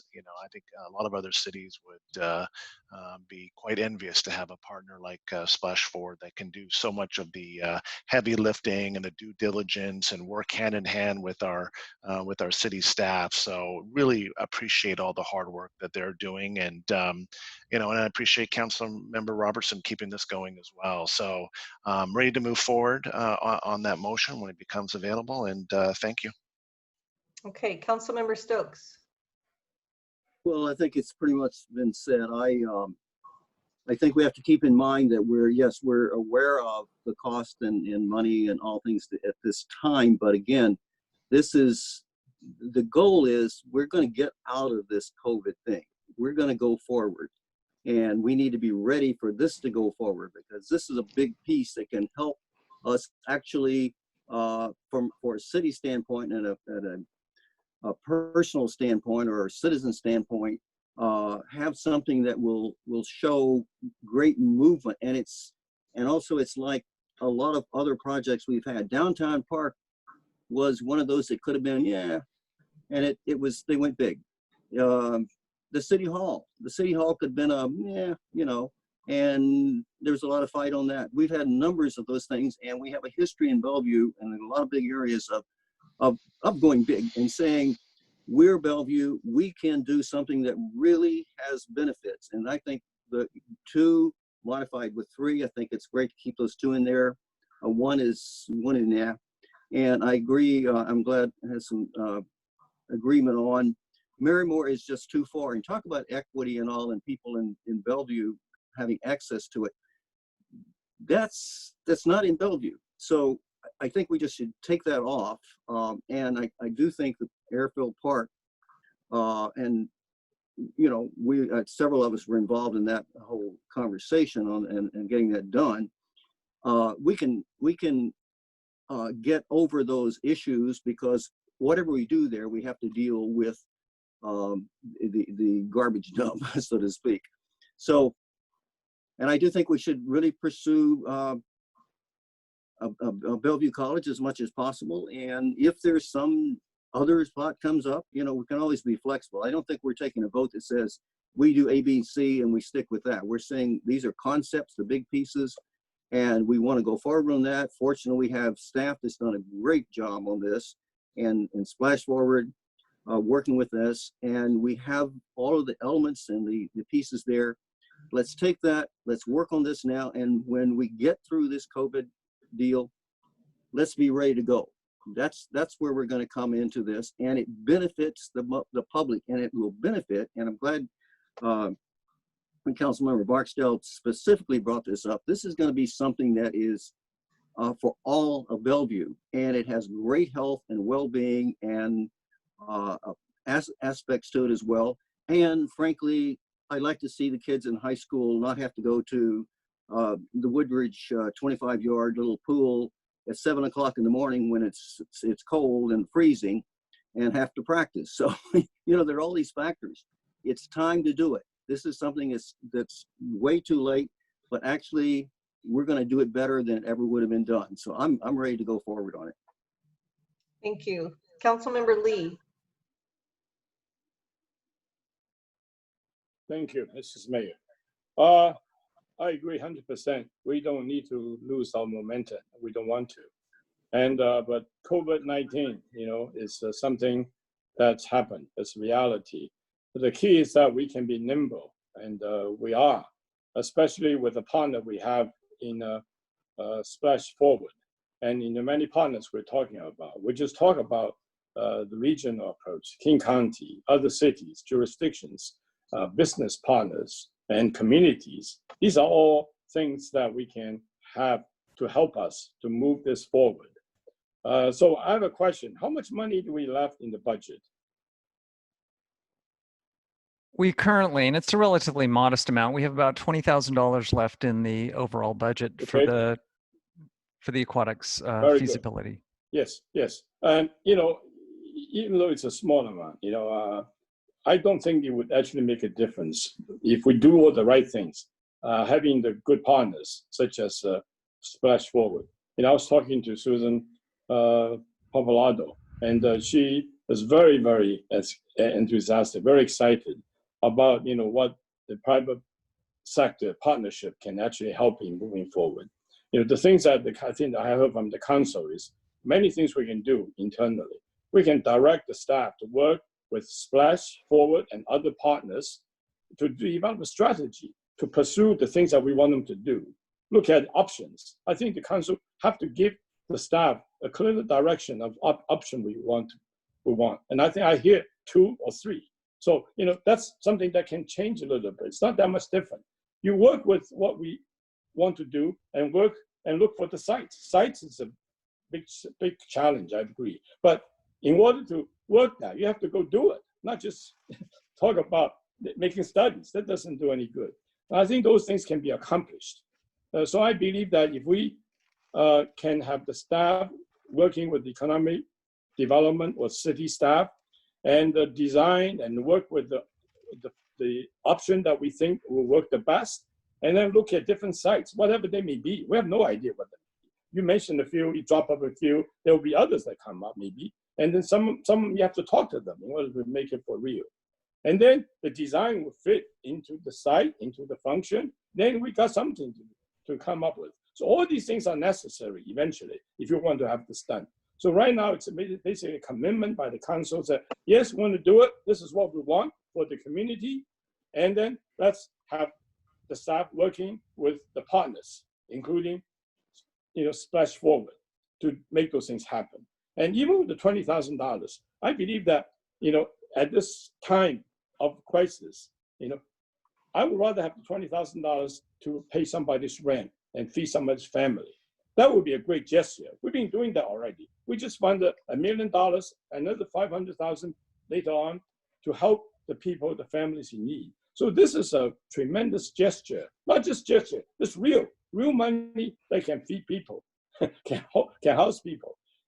Because I believe with the partnership I'm talking about with the Splash Forward and others, we can make up for all that's necessary to keep the momentum going. Thanks. Okay. Councilmember Barksdale. All right, thank you, Mayor. I guess the only thing I have left here is just, I do support my ideal would be the Bellevue College site, but if there is a better site, again, the criterion for me is also equity. So making sure that it's accessible. You know, when this comes back the next time, I would like to see more about equity in the plans here. And I guess the only other thing is, if we do go with the budget proposal, can we get one that also speaks to mitigating the impact on the lower income youth and families in our community? I mean, we don't know when we'll be out of COVID, and when that impact will, when people in our community will be relieved of that impact of COVID. So I'd like to see that. Thank you. I'm not sure I understood that last request, but maybe somebody else did. I can clarify. I mean, if I know there was talk about having a budget proposal, and so just like, and right now what I'm seeing is, like, you know, some dependence, pretty high increased dependence on like public financing, and so just would like to see a proposal that doesn't rely as heavily on that, just given the impact of COVID on the community right now. I see. Okay, so you're talking in the future financing of the final project. Correct. Okay, thank you. I wasn't sure, because we're also kind of dickering around about whether to use this $20,000 we have a balance of from the former study. So I think that what I'm hearing is that option 2 and 3, or the splash preferred option, are seem to be rising to the top, and then the locations being Airfield or Bellevue College. And I think the considerations need to be the equitable access, environmental concerns, stewardship concerns, and the partnership potential. So I would be all for staff, you know, narrowing down those ideas into a recommendation that considers the equity and the other things I mentioned. I'm fine with them using the balance of the 20,000 that's left over if they need to, but if they don't need to, that'd be great. We can hang on to that. One thing I'm going to say that I didn't say before is, in terms of the therapy pool potential, I am all for sole proprietors providing therapy and not relying necessarily just on a medical partnership with a large hospital or organization. I don't mind having that partnership, but I hope that if we did something like that, we'd still provide the opportunity for sole proprietors to come in and do what they do. So that would be important to me. So, Councilmember Robertson, do you want to try to make a motion? Absolutely will. Before I do, I just wanted to respond to one of Councilmember Barksdale's comments and let him know that as far as the helping people learn to swim and who may not have the funds to pay for that and other programming, I've actually personally been talking with USA Swimming Foundation, and they provide grants to government or other pools for exactly that thing. And so that's something that's way down the road, but it's something that I've certainly been thinking about. I'm trying to get USA Swimming Foundation to make their first capital grant. I'll keep it so far no go, but you know, there's definitely operation grants. But anyway, so let me make the motion. I move that we direct staff to continue forward on the aquatics project process, including site selection, using the remaining portion of the budget for this project as needed, and also to bring forward in this year's budget consideration a budget proposal for concept and design studies and funding structures for our consideration as part of the budget. Second. Do you want to narrow down the location at all or not? Oh, sorry, yes, and also narrowing down the location to drop the Wilburton or Lincoln Center project. And I heard a mix about Marymore. Mayor, you seem to want that in there. I don't. Actually, I was like the only person for it. Okay, so and narrowing it down to Bellevue College or Airfield Park or other properties that we may not have discussed in the past if one becomes available. Second. All those in favor say aye. No, could I have a question? Yeah.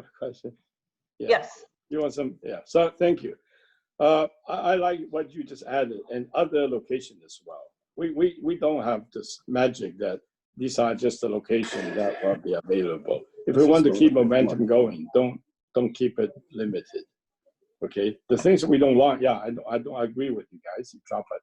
But I think we should also have our eyes open for any others. That's what the partnership's about. I believe that is included in the motion. Yeah, I know. It's very clear. But it wasn't first, it's added, yeah. And I also feel that this whatever budget, I want to make a statement that the staff should not be considering that council's giving you that money and you're going to spend it. I wish it's only when you really need it. I feel that if you don't, I will have, in case if you don't, actually I was going to propose, we want to spend that $20,000 to help the human service needs, in this COVID-19 situation. But I don't think, that's the only reservation I have. Well, I believe that was also covered in the motion. And I think it's a fair request that if they don't use that money, that the city manager consider other human service application of that excess funding. But I have a question, Councilmember Robertson. Did you put in the considerations for equitable access, environmental stewardship, and partnership potential in your motion? I didn't, but I assumed that they were included because you mentioned them right before my motion. I think staff gets the message. Staff, Yeah. if we pass the motion as stated, would you consider all of those things that we discussed? We of course would. Thank you. I know you will. Call Just- for the question. Just being clear, okay. Can I add one more? Call for the question. Just Sorry. excuse me, I've got two people talking here. Councilmember Stokes, you just want to take a vote right now? Is that what you're asking? Well, yeah, I mean, we have the question, we have a motion We before do, us, but and- we can I know, discuss yeah. it before we vote. So Councilmember Lee would like to Well, then say go one around the more room thing, then. and I can do that. Okay. Okay, I would also like to have this work to include financing options to bring back to the council to look at. I believe that was in there, Councilmember Lee. I said funding, structure, concept, and design studies in the budget proposal to come back with all of those. Yeah. So staff, would that include what Councilmember Lee is asking for? Okay, We can certainly have that as a part of it. Yeah, I think that Thank that's you. appropriate because we need to know, we can envision it, but we need to figure out how to pay for it. yes. Right. Okay, Councilmember Robertson, do you have anything more to say? No, thank you. I'm ready to vote. Councilmember Zahn. Yes, I agree with what is being proposed. My biggest thing is making sure that when staff does come back, that we are able to identify some committed partners to advance in any further design, because I do think that we are going to be budget constrained post-COVID.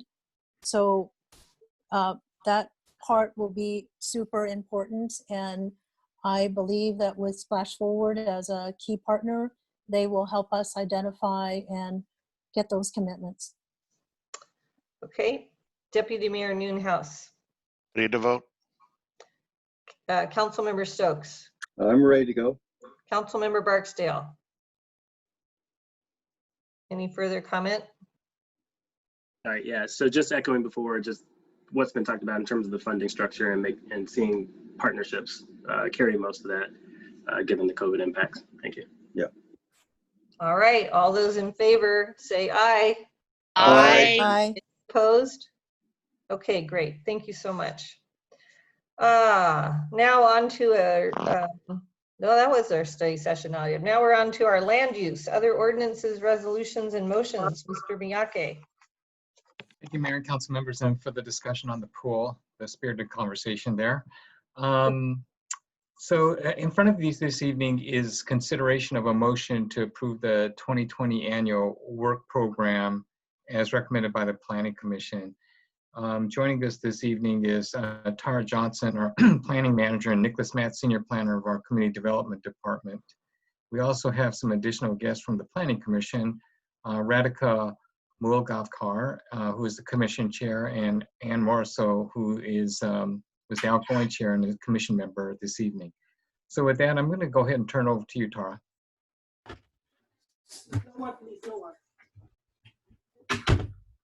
Thank you, City Manager Miyake. Good evening, Mayor Robinson, Deputy Mayor Newhouse, council members, staff, and members of the public that are in attendance tonight. We're bringing forward, as part of this agenda item, 4 proposed privately initiated comprehensive plan amendments, which are to be considered under threshold review for this year's work program.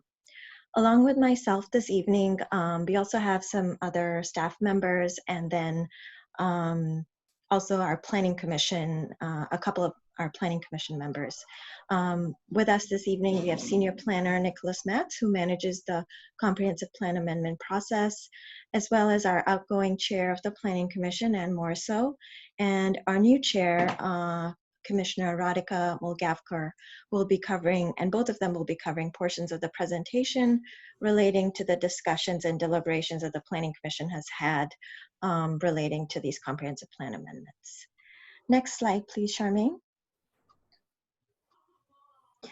Tonight we have 2 specific asks of the council. First off, we would like the council to review the Planning Commission's recommendations and discussion on the threshold review relating to the 4 privately initiated comprehensive plan amendments. And then secondly, we'd like the council to provide direction on which amendments are to be included in this year's work program. As you may recall, at your July 20th meeting, Council has already initiated the C1 strategy comprehensive plan policy amendment.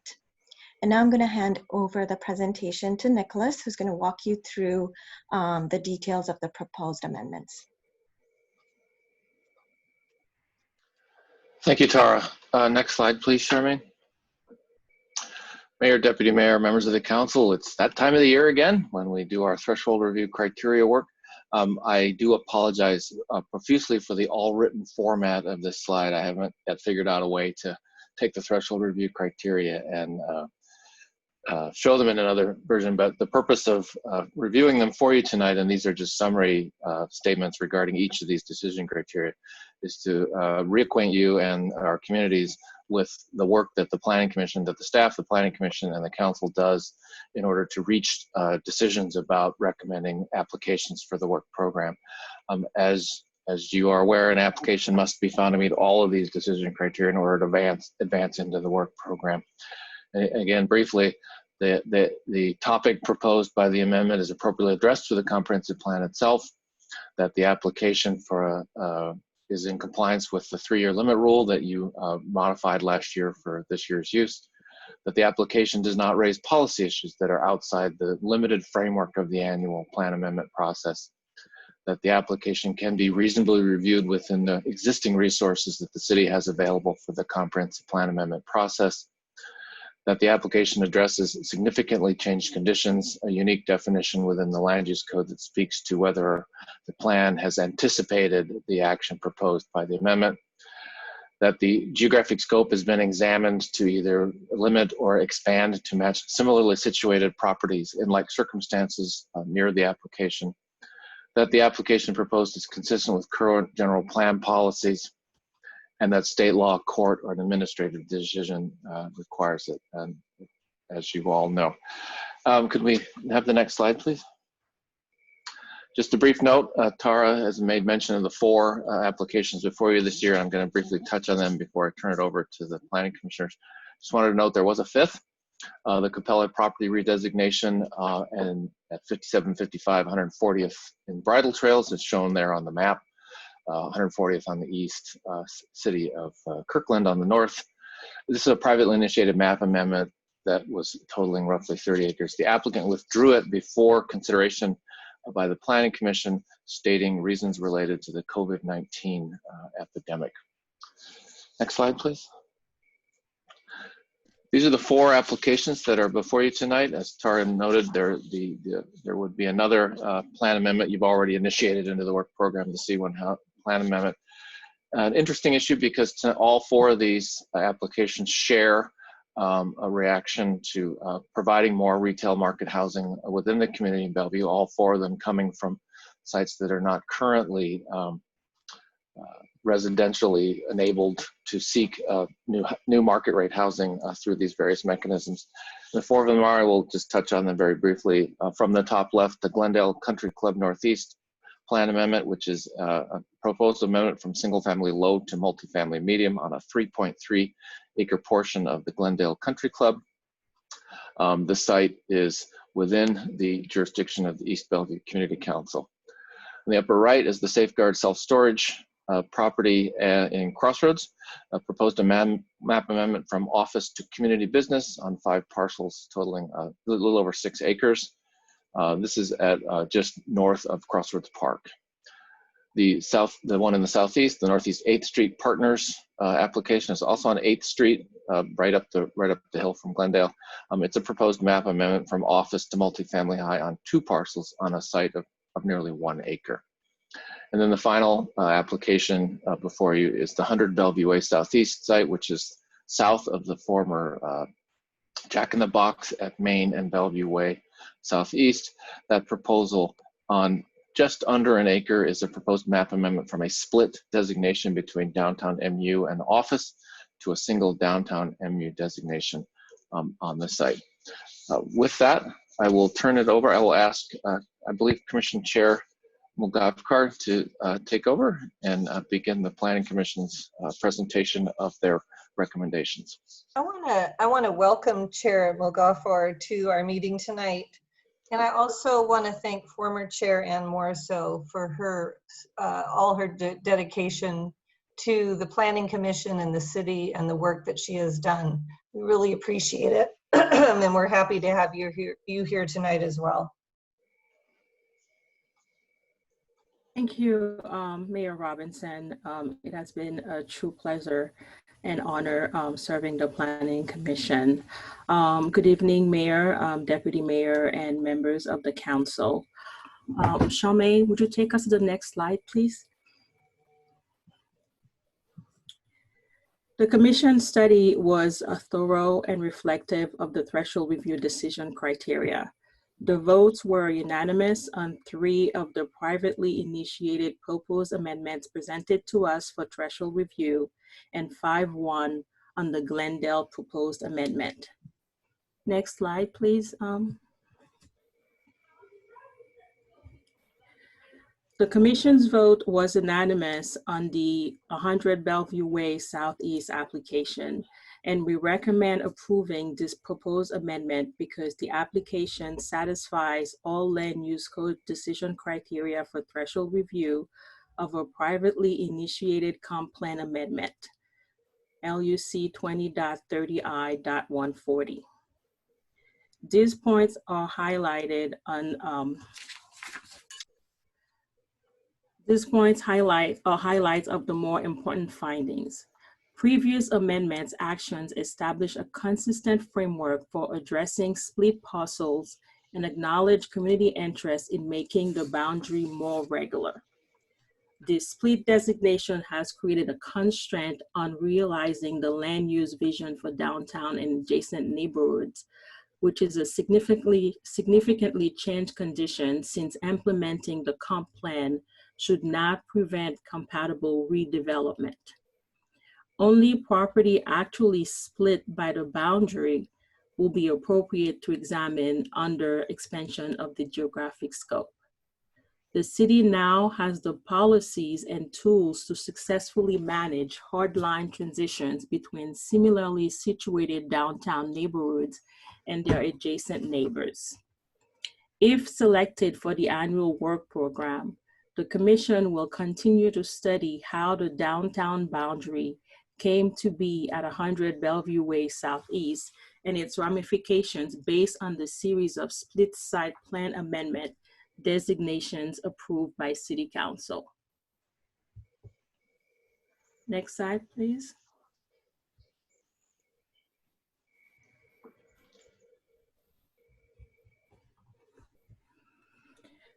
The Commission vote on the safeguard self-storage was unanimous as well, and we recommend approving this proposed amendment because the application satisfies all land use code decision criteria for threshold review of a privately initiated comp plan amendment. Again, this point highlights of the more important findings. The proposed amendment does not raise policy or land use issues more appropriately addressed elsewhere because the Crossroads sub-area plan has been amended over the years to build in policy guidance regarding Crossroads land use mix with particular focus on multifamily build out and opportunities for mixed use development. This has historically been an ongoing community focus as well. The proposed amendment addresses significantly changed conditions affecting the subject property and the surrounding area because the question is whether this site has been subject to the same level of plan amendment scrutiny as other land use in addressing the Crossroads area role.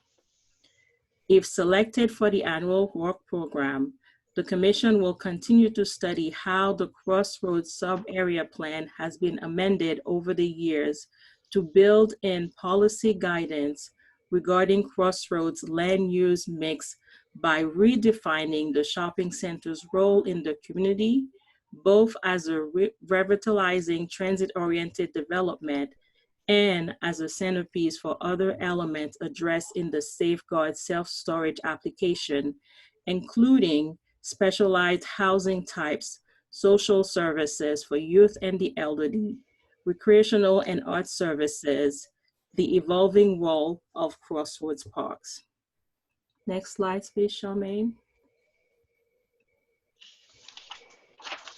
And with that, I will pass it on to our new Chair of the Planning Commission, Chair Mugavkar. Thank you, Anne. Thank you, Council, for having us today. I look forward to serving as Commissioner Chair for the next year. So I'll be talking about the last two properties that came before the Commission. The first is Northeast 8th Street Partners, which was an office to a multifamily high transition. The Commission recommends approving this proposed amendment because the application satisfies all the land use code decision criteria for threshold review for a privately initiated comprehensive plan amendment. Our review was unanimous on the application and reflects a thorough study of the proposed amendment and the application of threshold review decision criteria. A couple of findings of importance. One, the proposed amendment is in compliance with the 3-year limitation rules. Staff relayed the map's designated history of this site. And if you have any further questions about that, Nicholas can provide more information once we're through the presentation. And there have been no plan amendments, actions proposed or taken since this 1996 event, including any sub-area plan amendments. Additionally, the proposed amendment addresses significantly changed conditions resulting from the unanticipated consequence of an adopted policy when higher density multifamily development emerged as a major residential land use in the area west and east of the site along Northeast 8th Street. And it is also a focus of increasing transit use. Next slide, please, Charmaine.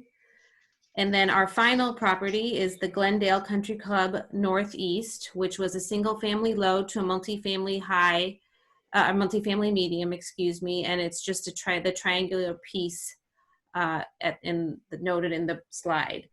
The Commission recommends approving this proposed amendment because the application satisfies all the land use code decision criteria for threshold review for a privately initiated comprehensive plan amendment. The Commission's review and unanimous vote on the application reflects a thorough study of the proposed amendment. And of note is that the proposed amendment addresses significantly changed conditions resulting from the unanticipated consequence of adopted policy when higher density multifamily development emerged as a major residential land use pattern in the areas west and east of the site along Northeast 8th Street. So very similar to what we're seeing on the slide just prior to this. And again, along Northeast 8th, we expect to see increased transit focus. There was one commissioner, Commissioner Davidos, who expressed concern about potentially isolating the site without a land use reason. And then there was a brief examination about including the entire golf course in the proposal. However, if selected for the annual work program, the Commission will continue to study potentially isolating the proposed multifamily housing site from the Glendale Country Club golf course. Not itself, and this portion, it should be noted, is not being used for recreational golf purposes, nor does the country club intend to ever use it like that without a land use nexus. With that, I will turn it back over to Nicholas and let him tell you about how we engage with the community. Thank you. Thank you, Chair Mugavkar. Charmaine, can I have the next slide, please? So briefly, something that we always like to inform council members about is the results of our continuous and ongoing community engagement throughout the comprehensive plan amendment process. Both formally and informally, we seek to assure that communities are informed, that applicants and agents have access and understanding about the transparent nature of the comprehensive plan amendment process. And one of the ways we gauge that for council members is to give you a count on what we've heard so far coming up on the applications. Briefly noting here the number of comments that we received up to the threshold review public hearing date, and of course the number speaking at the hearings themselves. It's an unusually short year, but we have not had people concerned that they don't have access to information or access to the means by which we are conducting the plan amendment review. The comments are generally either in favor or asking for information in regards to the applications. You'll note the particular numbers on the Glendale Country Club. There were a number of those comments sent in mostly in favor, 18 of them in favor. There were 10 that were asking for information. We had 10 people also speak in favor at the hearing itself. Also note that in addition to the comments that the city clerk referenced tonight that you got, that we saw another comment coming in representing the Glendale Country Club from Jessica Rowe, who is the attorney for the application, and a comment from Tia Ferguson, who is the property owner of the Safeguard application. So we will continue to update these numbers for you and as we carry that through. Could we have the next slide, please? And I will hand it back to Tara. Thank you, Nicholas. So as we said at the outset of the presentation, tonight we're here before the City Council to review the Planning Commission's recommendations, and they provided you with an overview of their discussions. And following that, we're asking the Council for official direction on the work program for this year and relating to the 4 comprehensive plan privately initiated amendments. In terms of our community engagement approach, as you know, due to our COVID situation and not being able to have community meetings and public meetings in person, we've had to modify and adapt our approaches both with community engagement, also allowing the public to get involved as part of the public hearing process and study sessions. In addition, other amendments that are initiated by Council, similar to the C1 strategy that you talked about at your July 20th meeting, would also be incorporated into the work program and completed prior to the end of the year timeline consistent with state statute. So a little overview of the schedule for the remainder of the year.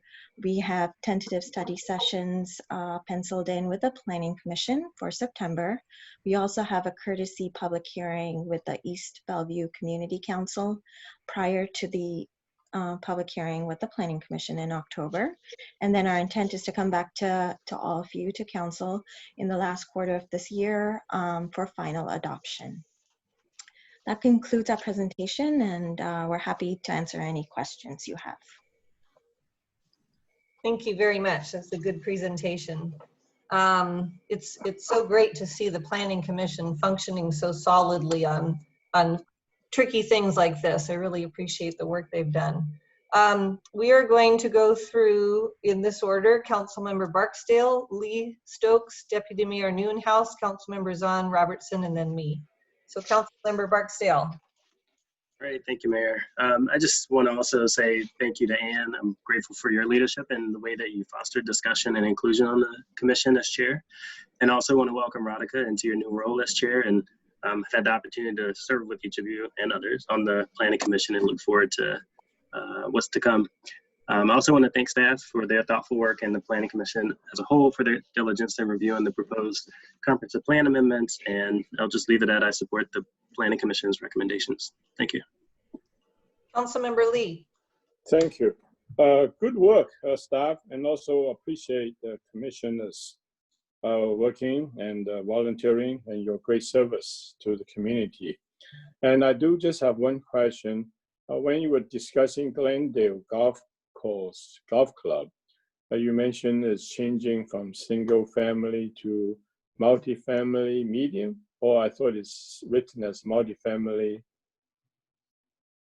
low. Nicholas, do you want to answer that? Certainly, Tara. Councilmember Lee, their request is to go from single family low, which is an R1 designation, to multifamily medium, which could allow for either an R15 or R20 density. Okay, okay. But it's still compatible with the surrounding properties. We have, that would be part of final review. That question would be part of final review. For some reason, it's written on the map you show as multifamily low. You know what? You're absolutely right. Good read. I will correct that slide. Thank you. Thank you. Thank you, sir. Okay, you're welcome. Okay, thank you. Councilmember Stokes. I too really appreciate the work that the commission has done. on these projects. And I guess kind of interesting, this is the first time we've had these come back under the new rules, and it seems to be working well. No, I find it very, very thorough and kind of actually exciting in terms of moving some of these properties to multifamily. And I'm much in support of it going forward and looking forward to the final recommendations from the Planning Commission. Thank you. Deputy Mayor Newhouse. Thank you, Mayor. Yeah, I agree with my colleagues here. Thank you so much for the presentation, staff, and for the planning commissioners. Very thoughtful, very thorough. Clearly meets all the requirements, and happy to keep moving this forward and look forward to the planning commission's recommendations. So thank you. Council members on. Oh, there's the mute. Unmute. Thank you so much for the thorough discussion on the topics, and welcome, Radhika, to the chair of the Transportation or the Planning Commission. I did have one question. The application that was withdrawn, so under the new process, can you restate what would that mean? That they would be within the 3-year rule or would not?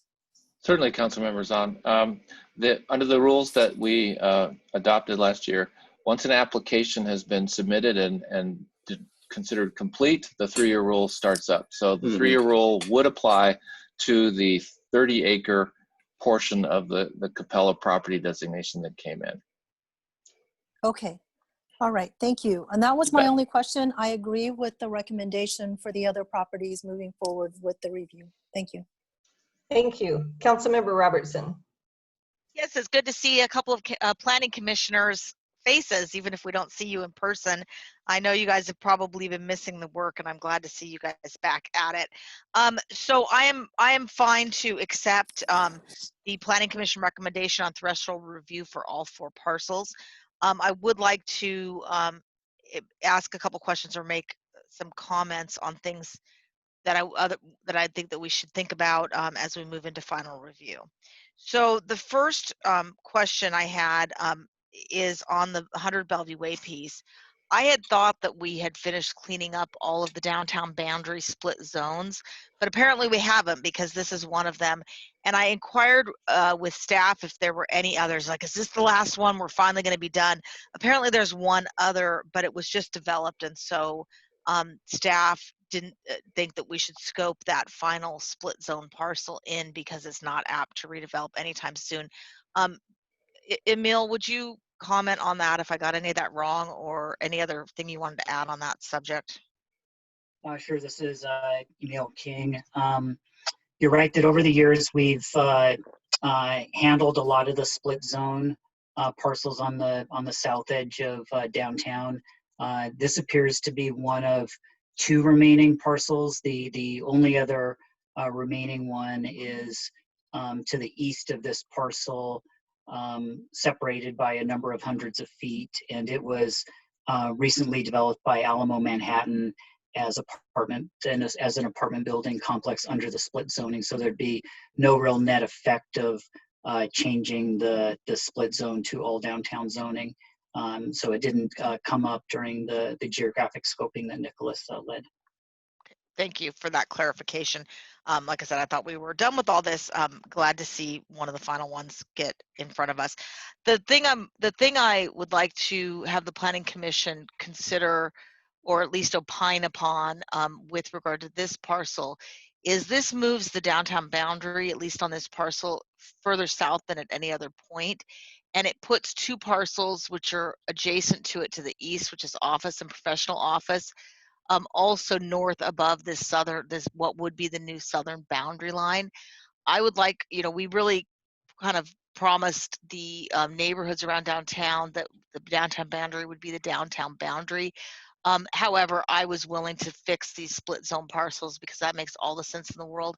I want to make sure that we don't set a precedent to keep creeping the downtown boundary where there aren't split zones. And I'd like to make sure that the Planning Commission has the ability to opine on how this will not set a precedent and create a new change of circumstance for those properties that are immediately east. And then on on the same question on the office to community business, safeguard storage, there's no CB near here. So how does that create or not create a precedent so that leading to an unlocking and up zones all around there? I don't really want to see cascading up zones all around the city except in our growth corridors. And that comment is particularly relevant on the Northeast 8th, which is surrounded on 3 sides by multifamily medium, and only across the street is multifamily high. How do we not create a if this goes to multifamily high, how do we not create a precedent that would then upzone that whole area? Multifamily medium is a bit of a transition next to the single family medium that's surrounding the multifamily medium, which is on 3 sides of that property, Northeast 8th Partners property. And same question really for the Glendale. It touches multifamily medium, but it touches single family medium on more of its frontage. So how do we make sure that if that is changed, that we don't create a cascade of converting all that single family to multifamily? Now, if we do it in the next major comp plan update, and that's what the public wants, that's one thing. But I hate to see things that seem right then create a precedent for a cascade of additional up zones across the city. So, and then finally, I'm hoping that the Transportation Commission or staff can work up when this comes back to us after final review, what the transportation impacts would be of these changes of zoning. So for example, if the traffic general numbers from the guide that we use says that single family low is on 5 acres is 10 trips a day and multifamily medium is 55 trips a day. I just would like to see that numbers because I think we need to be aware. Yes, we definitely need more housing in this city. We need more affordable housing and we need more market housing. But we need to be careful where we put it, and we need to make sure that we don't unduly burden the traffic infrastructure, which is already in pre-COVID times very heavily burdened. So I'd like that numbers worked up by staff for final review. But other than that, looking forward to seeing the analysis from final review and ready to vote to grant threshold review for these 4 parcels. Thank you. Thank you. So I'm going to take my turn here, and Council Member Robertson, I can't even say your name, Robertson, you you just nailed my concerns exactly. So I have the same concerns about setting precedents, although I want to say I'm very supportive of the recommendations here. So I like the way this is going, and I just think that it's important that whatever development is created, that it's consistent with the surrounding neighborhood as well. So if you're using the surrounding neighborhood to do these up zones, then we should make sure that the development itself is consistent. The concern that I have, and I think we can work with this, is I really want to make sure that we're taking every opportunity we have to create affordable housing. So if we're creating more opportunity for development, I would like to think that we can get some affordable housing or fee in lieu out of that, if that's possible. So I don't know if this needs to be part of the amendment, or if this just can be my direction, or if we need to maybe go around the table and see if people agree. But I would really like to have the staff and the Planning Commission look at our affordable housing strategy and look at the policies and see if we can put that some of that, those requirements into the upzoning, that there is some, if you're going to build some housing, that there is some affordable housing there. So at least to look at how that might happen, what they might recommend to get some affordable housing out of the developments of housing.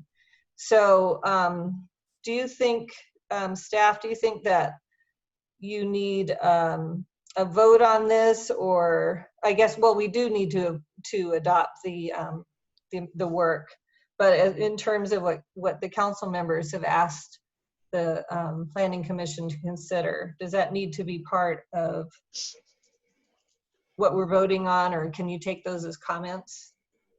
Mayor Robinson, we can take those as comments similar to some of the other issues, policy issues that have been raised by other council members. We would incorporate that analysis as part of the final review. But it Okay. would be helpful for staff and the Planning Commission to get direction on the policy analysis that council is wanting us to look at in detail. Policy analysis in terms of affordable housing, or what, That's correct. council member? That's correct. I think working on it. Affordable housing or anything else specific. Okay. So I'm going to go down the line again and see if there's any more comments. Councilmember Barksdale. No further comments. Thank you. Councilmember Lee. No further comments. Councilmember Stokes. Only that I do support looking at the affordable housing aspect, and I would think that actually our affordable housing code in place would be hopefully applicable, or if not, we need to look at that. So I appreciate that additional aspect, but I approve the recommendations as put forward. Deputy Mayor Newhouse. Yes, appreciate the comments and support the inclusion of the affordable housing strategy into this comprehensive plan amendment. No further comments. Councilmember Zahn. Yes, I agree with the additional comments, especially about affordable housing. My question is that something that we wouldn't normally look at? And then the one about the traffic, would that be considered additional review as part of this work that the Planning Commission is doing? So my question is, if we hadn't asked the question, we wouldn't be looking at those elements? I believe we, council members on, we would typically be looking at compliance with the affordable housing strategy and policies in the comprehensive plan. Okay, just wanted to understand. Thank you. Hopefully transportation as well. Correct. Councilmember Robertson. Thank you. I'll go ahead and make a motion because I think that we're all in agreement. I'll move to adopt the 2020 Annual Comprehensive Plan Amendment Work Program as recommended by the Planning Commission through their resolution, as well as to ensure that the final review analysis includes a review of transportation impacts, the precedent-setting nature of each of the amendments, and a look at how we can use the amendments to implement our affordable housing strategy. Second. Well done. All those in favor say aye. Aye. Aye. Any opposed? Great. Okay, thank you. Thank you very much. Nice presentation. Okay, now we're on to some good news. Ordinance 6522, Mr. Miyake. Thank you, Mayor Robinson and council members. Ordinance 6522 authorizes a grant agreement with King County to accept $221,909 in CARES Act funding. The ordinance also amends the 2019-2020 budget to authorize expenditure of these funds. Tonight, staff is seeking council adoption of this ordinance, and joining us this evening is Jessica Nato, our Chief Economic Development Officer, as well as Philly Marsh, Economic Development Manager, both from the Community Development Department. With that, I'm going to turn it over to Jesse for a very brief staff report. Thank you, City Manager Miyake. Good evening, Mayor, Deputy Mayor, and members of council. We're very happy to be here tonight to present the council with options for providing grants to Bellevue small business community and continuing our high level of service to them during the pandemic. As the city manager mentioned, tonight council is receiving a presentation on two items of CARES Act related funding. This presentation from myself and Philly is related only to the pass-through funds in $221,000 provided by King County. We are requesting adoption of the ordinance, and Philly will give you more details on the specific staff recommendations. With that, I'll pass it over to Philly. Thank you, Jesse. Next slide, please. At the end of June, the City of Bellevue was notified of the opportunity to receive just shy of $222,000 from King County in a federal CARES Act funded grant program. This King County grant program is intended to help alleviate the adverse economic impact of the COVID pandemic and funding may be used for pass-through grants to small businesses, reimbursing the cost of business interruption, city internal operational expenditures, or city direct expenditures for small businesses. Next slide, please. After evaluating the wide variety of needs and requests within the business community, staff recommends the majority of this funding be used for direct business grants. This Bellevue Business Relief Grant Program will be intended for businesses who have experienced a loss of income due to COVID-19 that has not previously been reimbursed by any other funding source. Like some of our neighboring cities, for this purpose, we define a small business as under 25 employees, and businesses must have sustained more than 20% loss in revenue as a result of COVID-19 that has not previously been reimbursed by other funding sources. We will diligently place extra emphasis on equity and reaching underserved businesses by having the information and application available in Bellevue's top 5 most spoken languages, keeping the application short, easy to understand, and providing one-click guidance on how to look up needed information, such as your business license number. We will also provide one-on-one technical assistance completing the application in multiple languages through our partnership with Business Impact Northwest. And we will work with community-based organizations, diverse Chamber of Commerce's, micro-enterprise business assistance providers, and ethnic media outlets to make sure we reach traditionally underserved businesses and inform and assist them with this opportunity.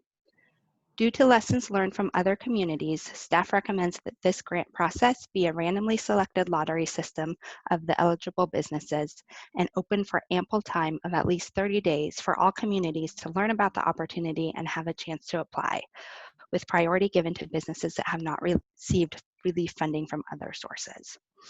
Additionally, we recommend the remainder of this grant funding be used to provide internal operational support for business assistance and relief efforts, such as the technical assistance we are providing through Business Impact Northwest, who will assist businesses in applying for the Small Business Support Grant, translation of materials, as well as additional staff time to continue our responsiveness to business assistance requests, resources, and support. With that, I will turn it back over to Jesse. Thank you, Philly. Next slide, Charmaine.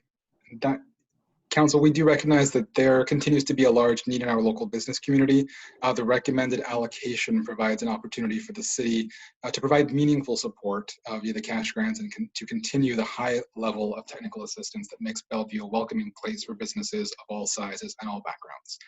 There are approximately 4,000 small businesses in Bellevue that could potentially qualify for these grants, meaning we'll be able to service the need of less than 1% of our small businesses, but the 37 that do receive the grants will find a substantial impact and benefit from them. So with that, we recommend that Council adopt Ordinance 6522 to accept the King County relief funds and request that the Council approve our recommended expenditures for the grants and COVID-related operations.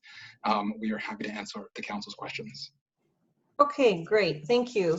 So I'm going to go in this order: Councilmember Lee, Zahn, Robertson, Stokes, Barksdale, Deputy Mayor Newhouse, and then me.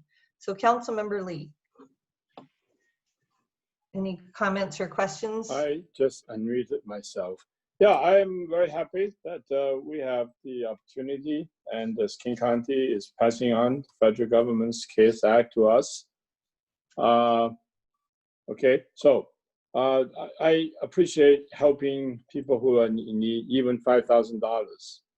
So it's a lottery system, which is good, even though it's 1%, but it still helps. The question is, how do we make sure that you know, everybody, especially underrepresented folks, get the information?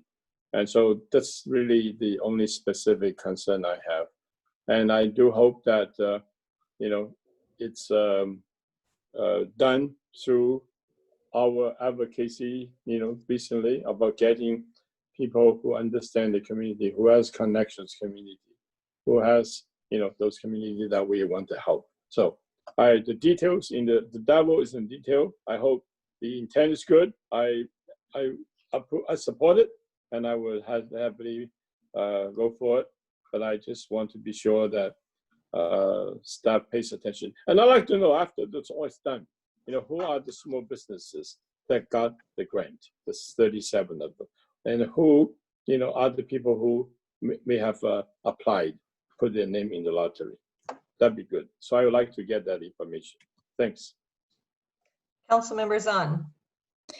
Yes, thank you. You know, I think this is so important. So I appreciate the ability with the COVID grants to be able to offer these opportunities. This is the first time that we've been able to offer any kind of small business grant from the city itself.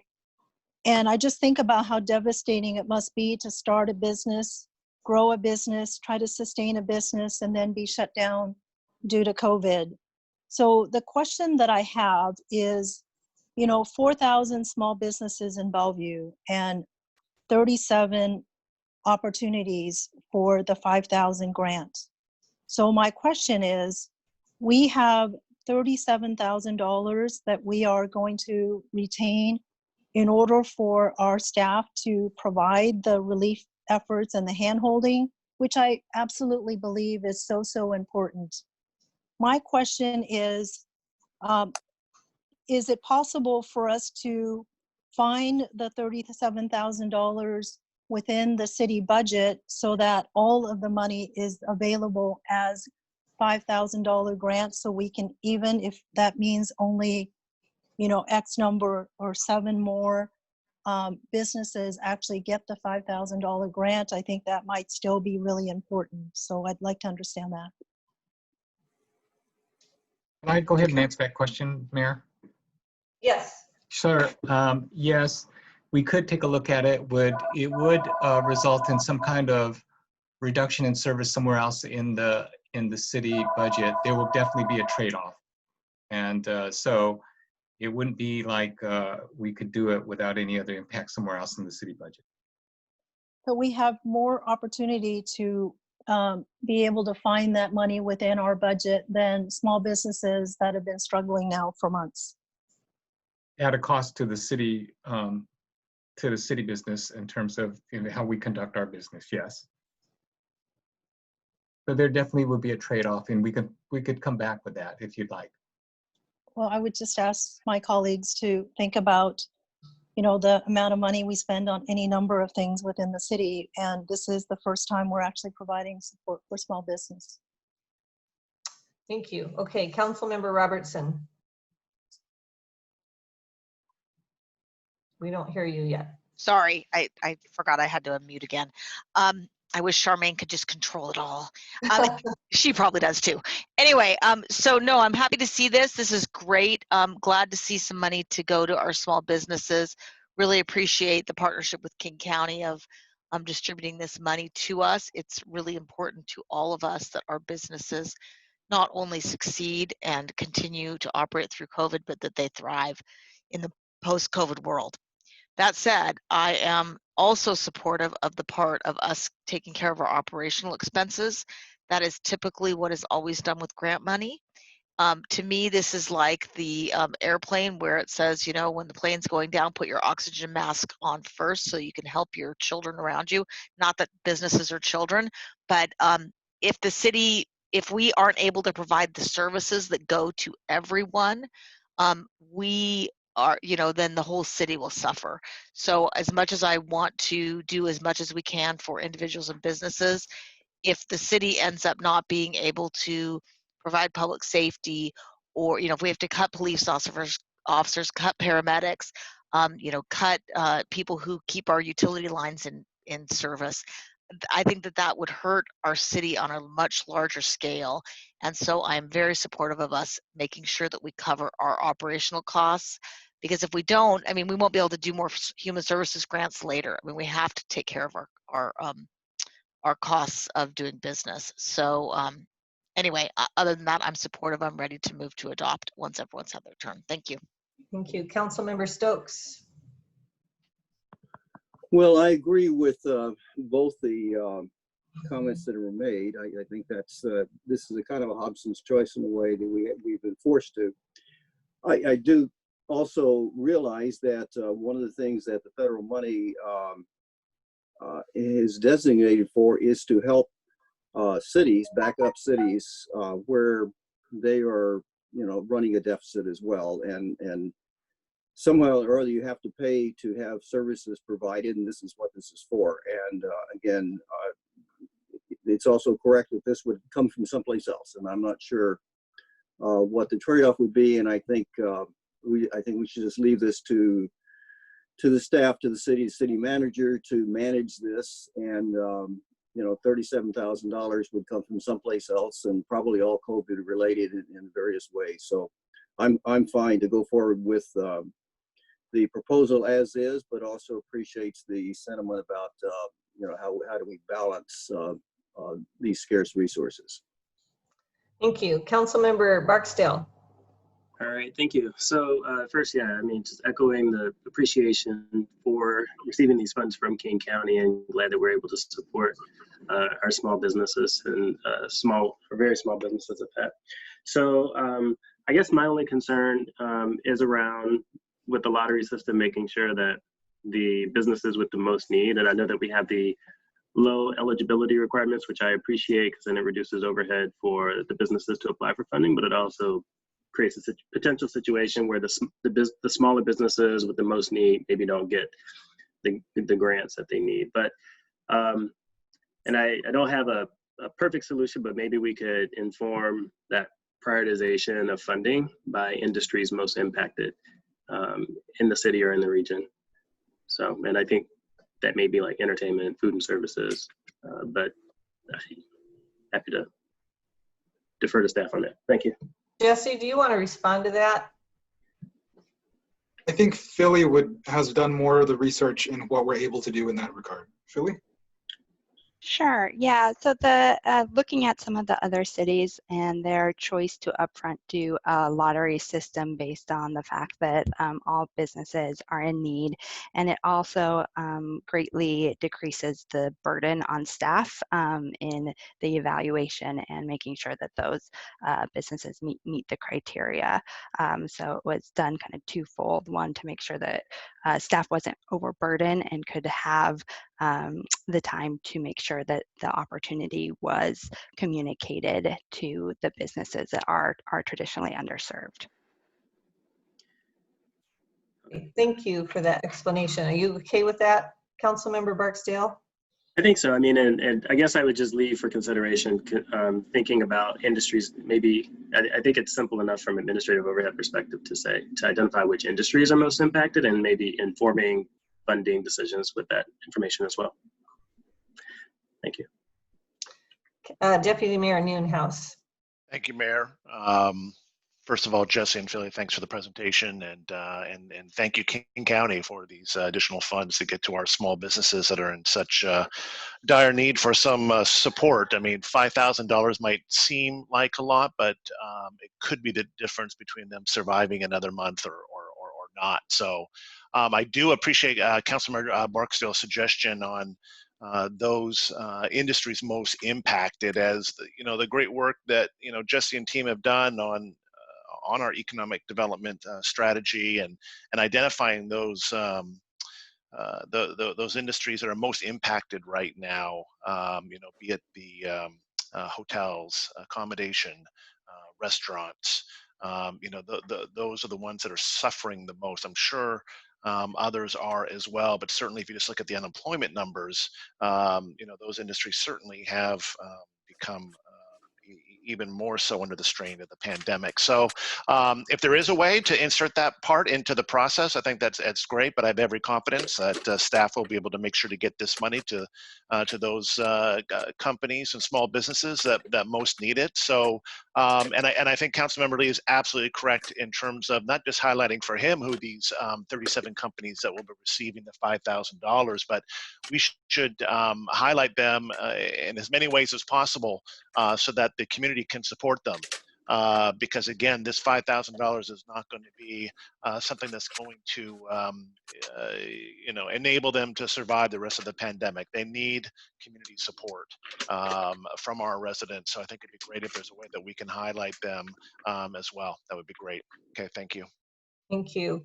So, I appreciate Councilmember Zahn's idea, but having participated in the State of the City and learned all that our economic development team have been doing for small business you know, the money that we're using right now to provide those services are so essential.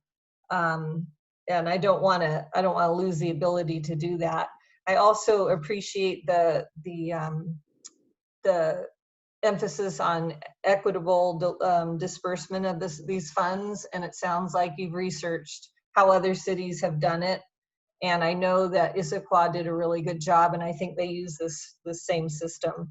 They had good results. So I'm just grateful that the county is providing the funding that we need to help our small businesses. And I think we all need to lobby the federal government for some more funding, because we're not through this yet, and it's a month-to-month challenge for these small businesses. And if we want Bellevue to stay Bellevue, then we need to keep our businesses here. So I just really appreciate this opportunity to support this. So do we have a motion to adopt Ordinance 6522? I move to adopt Ordinance 6522, authorizing execution of a grant agreement with King County to accept the $221,909 in Coronavirus Aid, Relief, and Economic Security Act funding to fund economic relief and recovery activities in response to COVID-19. Second. All those in favor say aye. Aye. Aye. Any opposed? Great. Wonderful. Thank you. Okay, now we're on to Ordinance 6523. Mr. Miyake. Thank you, Mayor. Another good news story. Yes, thank you, Mayor. Ordinance 6523 does four things. One, it authorizes an interagency agreement with the state to accept $4,359,000 in CARES funding for city costs incurred due to COVID. Second, it amends the 2019-20 budget to allow expenditure of these dollars. Third, it amends and increases the Human Service Fund by $500,000. And fourth, it authorizes the use of CARES Act funding. Tonight, staff again is seeking council adoption of this ordinance. As you mentioned, this is a good news story in terms of receiving money from the federal government through the state. Joining us this evening is Nathan McCommon, Deputy City Manager out of the Manager's Office, as well as Tony Esparza, Assistant Director out of our Parks and Community Services Department, to provide a brief staff report to the council. Nathan? Thank you, City Manager. Let's try that again. Thank you, City Manager Miyake. Everyone hear me okay? Mayor, could you give me a sign? Yes, you're doing good. I appreciate it. Thank you. Well, Mayor, Deputy Mayor Newhouse, and Council, it's a pleasure to speak this evening. And as you heard, joining me is Tony Esparza from Parks and Community Services. And yes, we get to continue the good news. Next slide, please. Similar to the prior ordinance of 6522 that appropriated funding for small businesses, Ordinance 6523 would appropriate additional funding from the CARES Act. Just as City Manager Miyake listed, the ordinance is necessary to formally receive the funding and allocate it to expenses. This presentation will briefly explain the eligible expenses and put forth a recommendation which would be achieved by this ordinance. Next slide, please. As the council is aware, the federal government passed the CARES Act, and it provides for reimbursement of costs associated with public safety and public health efforts. Of the $4.3 million in CARES funding coming to the City of Bellevue from the state of Washington, the City of Bellevue has already expended in excess of $3.8 million on the operational response to COVID. As examples of those operational expenses, when I say these, I think you'll readily, intuitively understand how significant they are. So obviously payroll for direct response, especially for that of our paramedics, emergency medical technicians, and police, and then followed by all of our other city personnel. Personal protective equipment, PPE, which we've been hearing since the beginning of the pandemic. Significant weeks of work to prepare our facilities, vehicles, and fieldwork sites to keep employees safe. Also work to prepare public spaces and buildings to keep the community safe, such as at city parks, as well as information technology costs to help most of our employees be set up to work from home. The CARES Act also allows for funding of community services that are a direct result of COVID.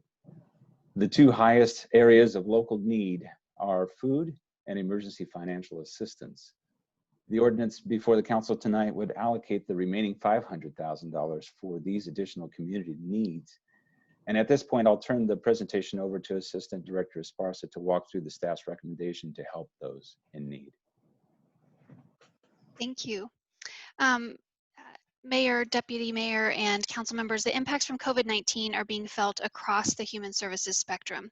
The Human Services Division is continuing to monitor the data from human service agencies, from regional conversations, and from our residents' input. Community members and human service agencies are identifying the needs tied to basic survival as the most urgent at this time, those related to food and housing.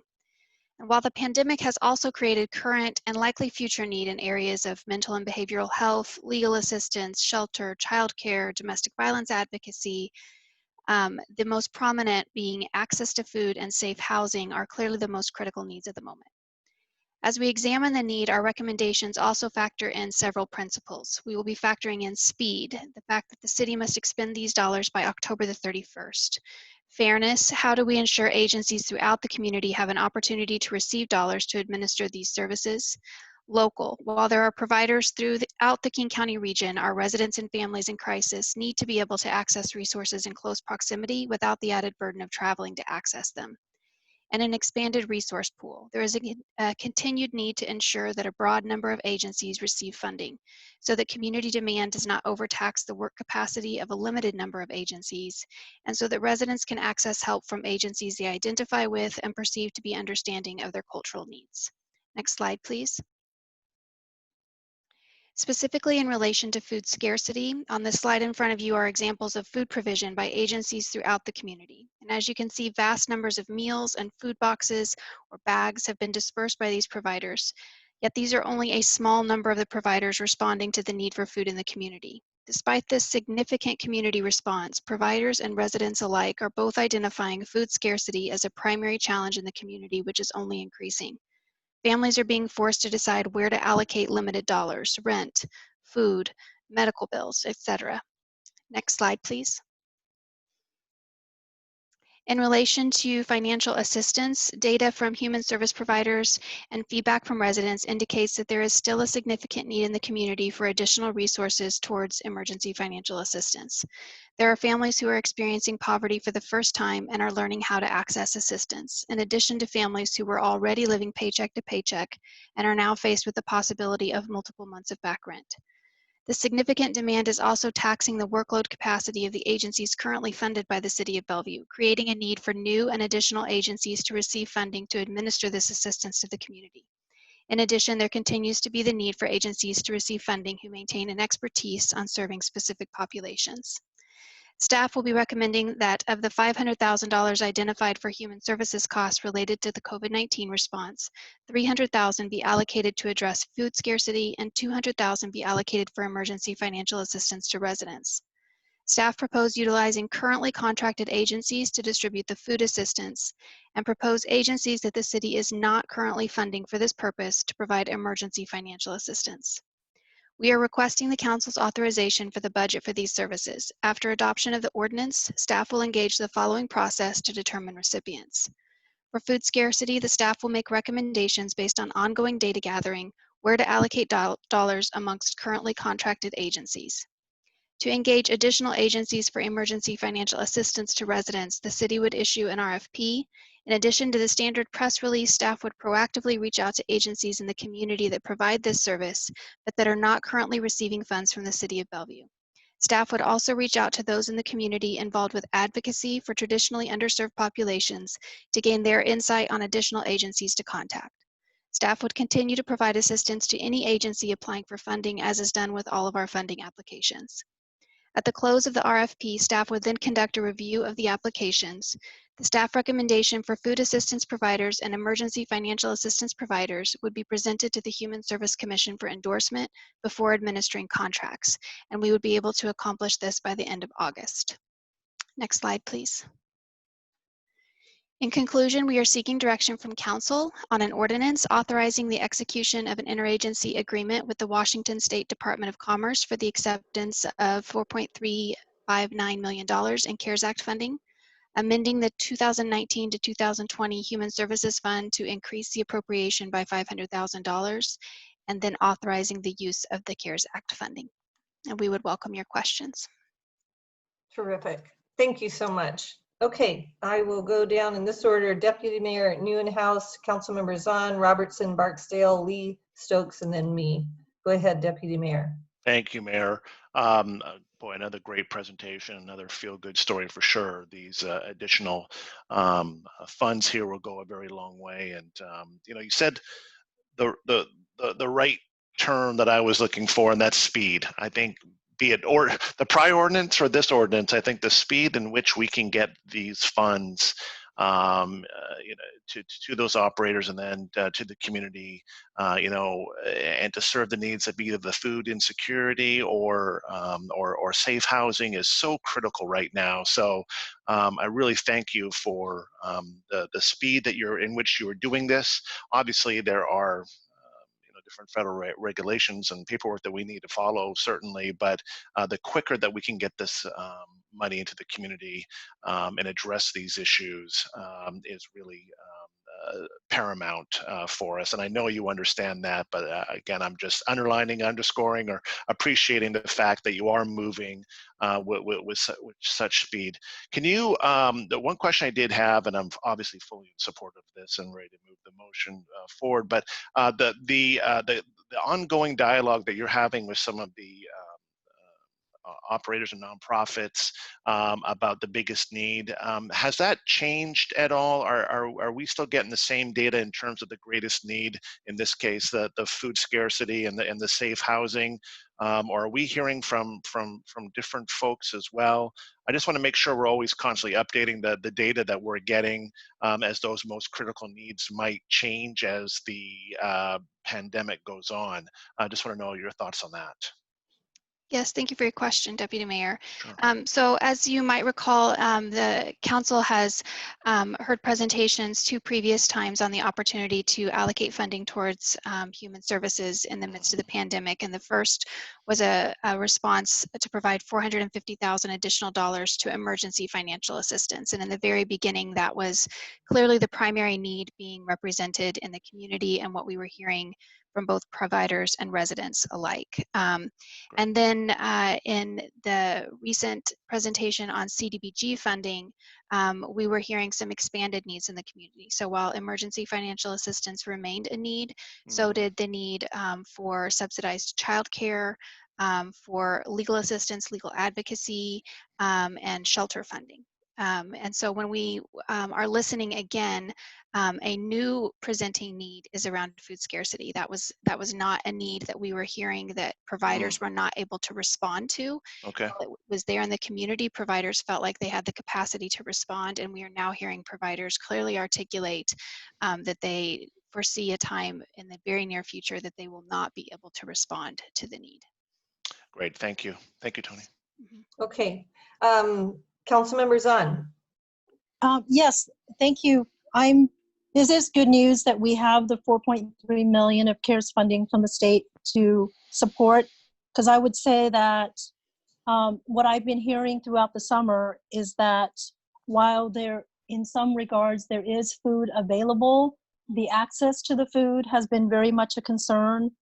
And then my understanding in reviewing some of the meeting minutes from the Human Services Commission is that some of the providers are also short of funds because COVID has prevented them from having meaningful fundraisers. So there are funding gaps.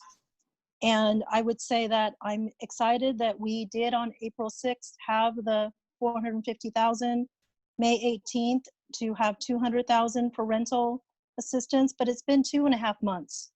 So I think that speed is very important because folks that can't pay their rent, it's already August 3rd. So to the degree that we can look at the 500,000 funding split the way it is and look for ways that we can provide more funding, I think that our community is struggling in both rental assistance as well as food and the other areas like childcare, legal advocacy, and mental and behavioral health. So I understand that we may not have any additional funding right now. I would continue to stress the importance of finding ways to assist the community. To that end, my question would be, from the standpoint of partnering with others in the community that may be able to provide some matching funds, are there some other areas that we're also working on?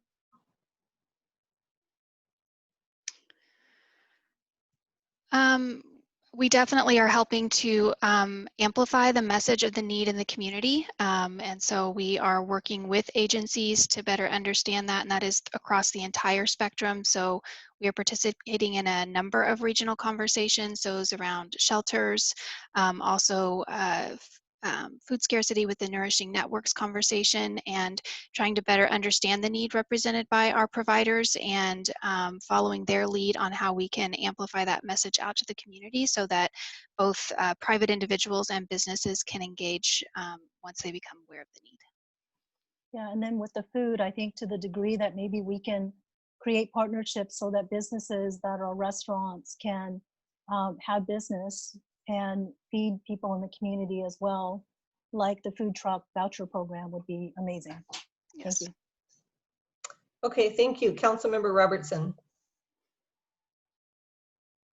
I'm really pleased with this. I think it's, I'm really proud of the ethic at the city and the city council for continually moving really quickly to the initial grants, then making sure that our CPGG money was used well for the things that are most needed and equitably. And again, tonight, same thing. So I'm supportive of this ordinance. I'm supportive of the way that the money is outlined to be spent. If people aren't eating and they don't have a roof over their head, all is not well in their world. And so we need to help them. And this CARES Act money, the amount that we have to share is going to do a lot of good. And hopefully the economy will rebound quicker so that people can start being back at work and living their best life. Thanks. Okay, Councilmember Barksdale. Thank you.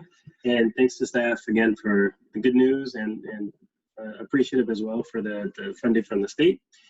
So I agree. I mean, this is a good story, and I'm looking forward to getting the money into the community's hands so that they can have food and can pay their rent. I guess just echoing, I like the idea of seeing if there is any matching opportunities or other ways as we continue to look for funding. Thank you. Councilmember Lee. Thank you.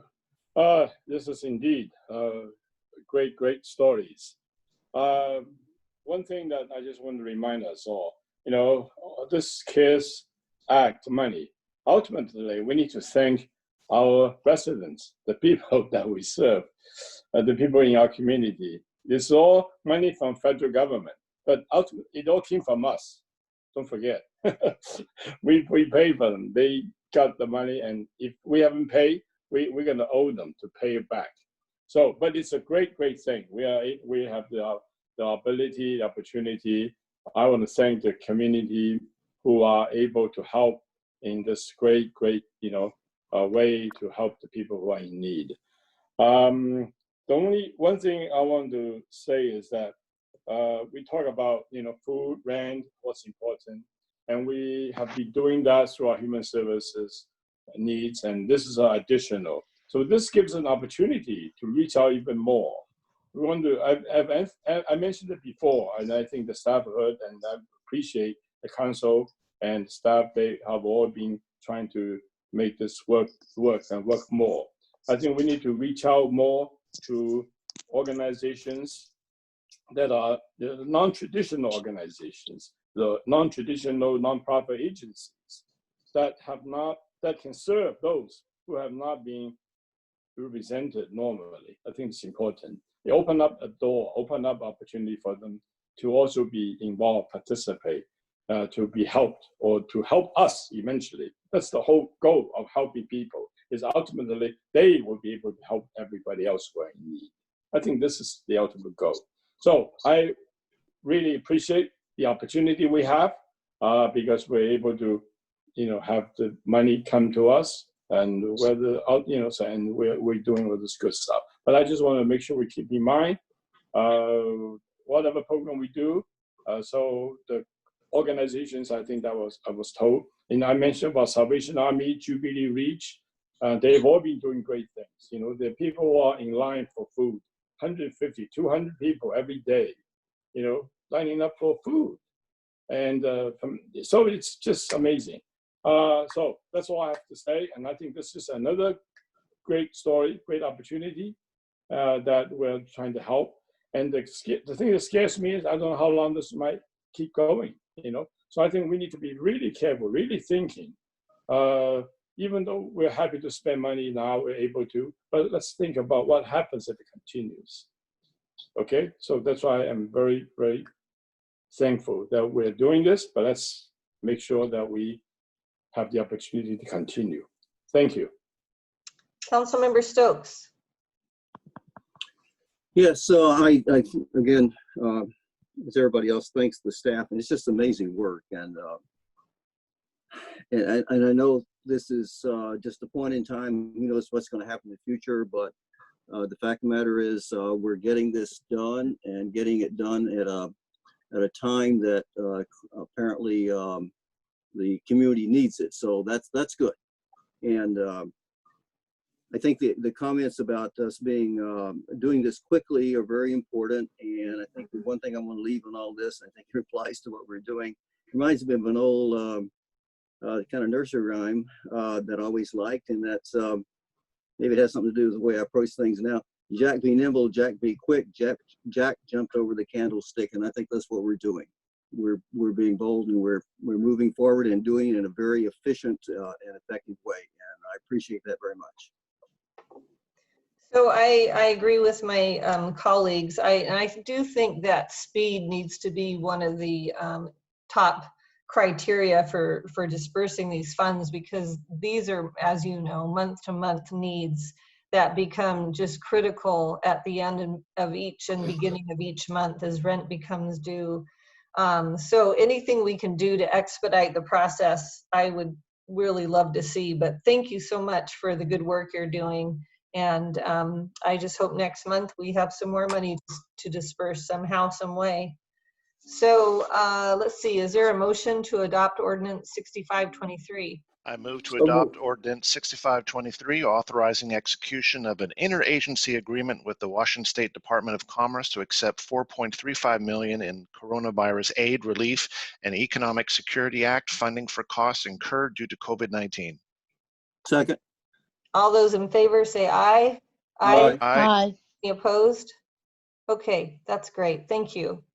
Okay, now we're going to move into an executive session. We're going to recess for a property disposition for approximately 15 minutes, and then the council meeting will be adjourned. But this is the end of our publicly viewed meeting right now. So council members, you will get on another link for the executive session. I believe that's in an email that you received just recently. So I will see you there.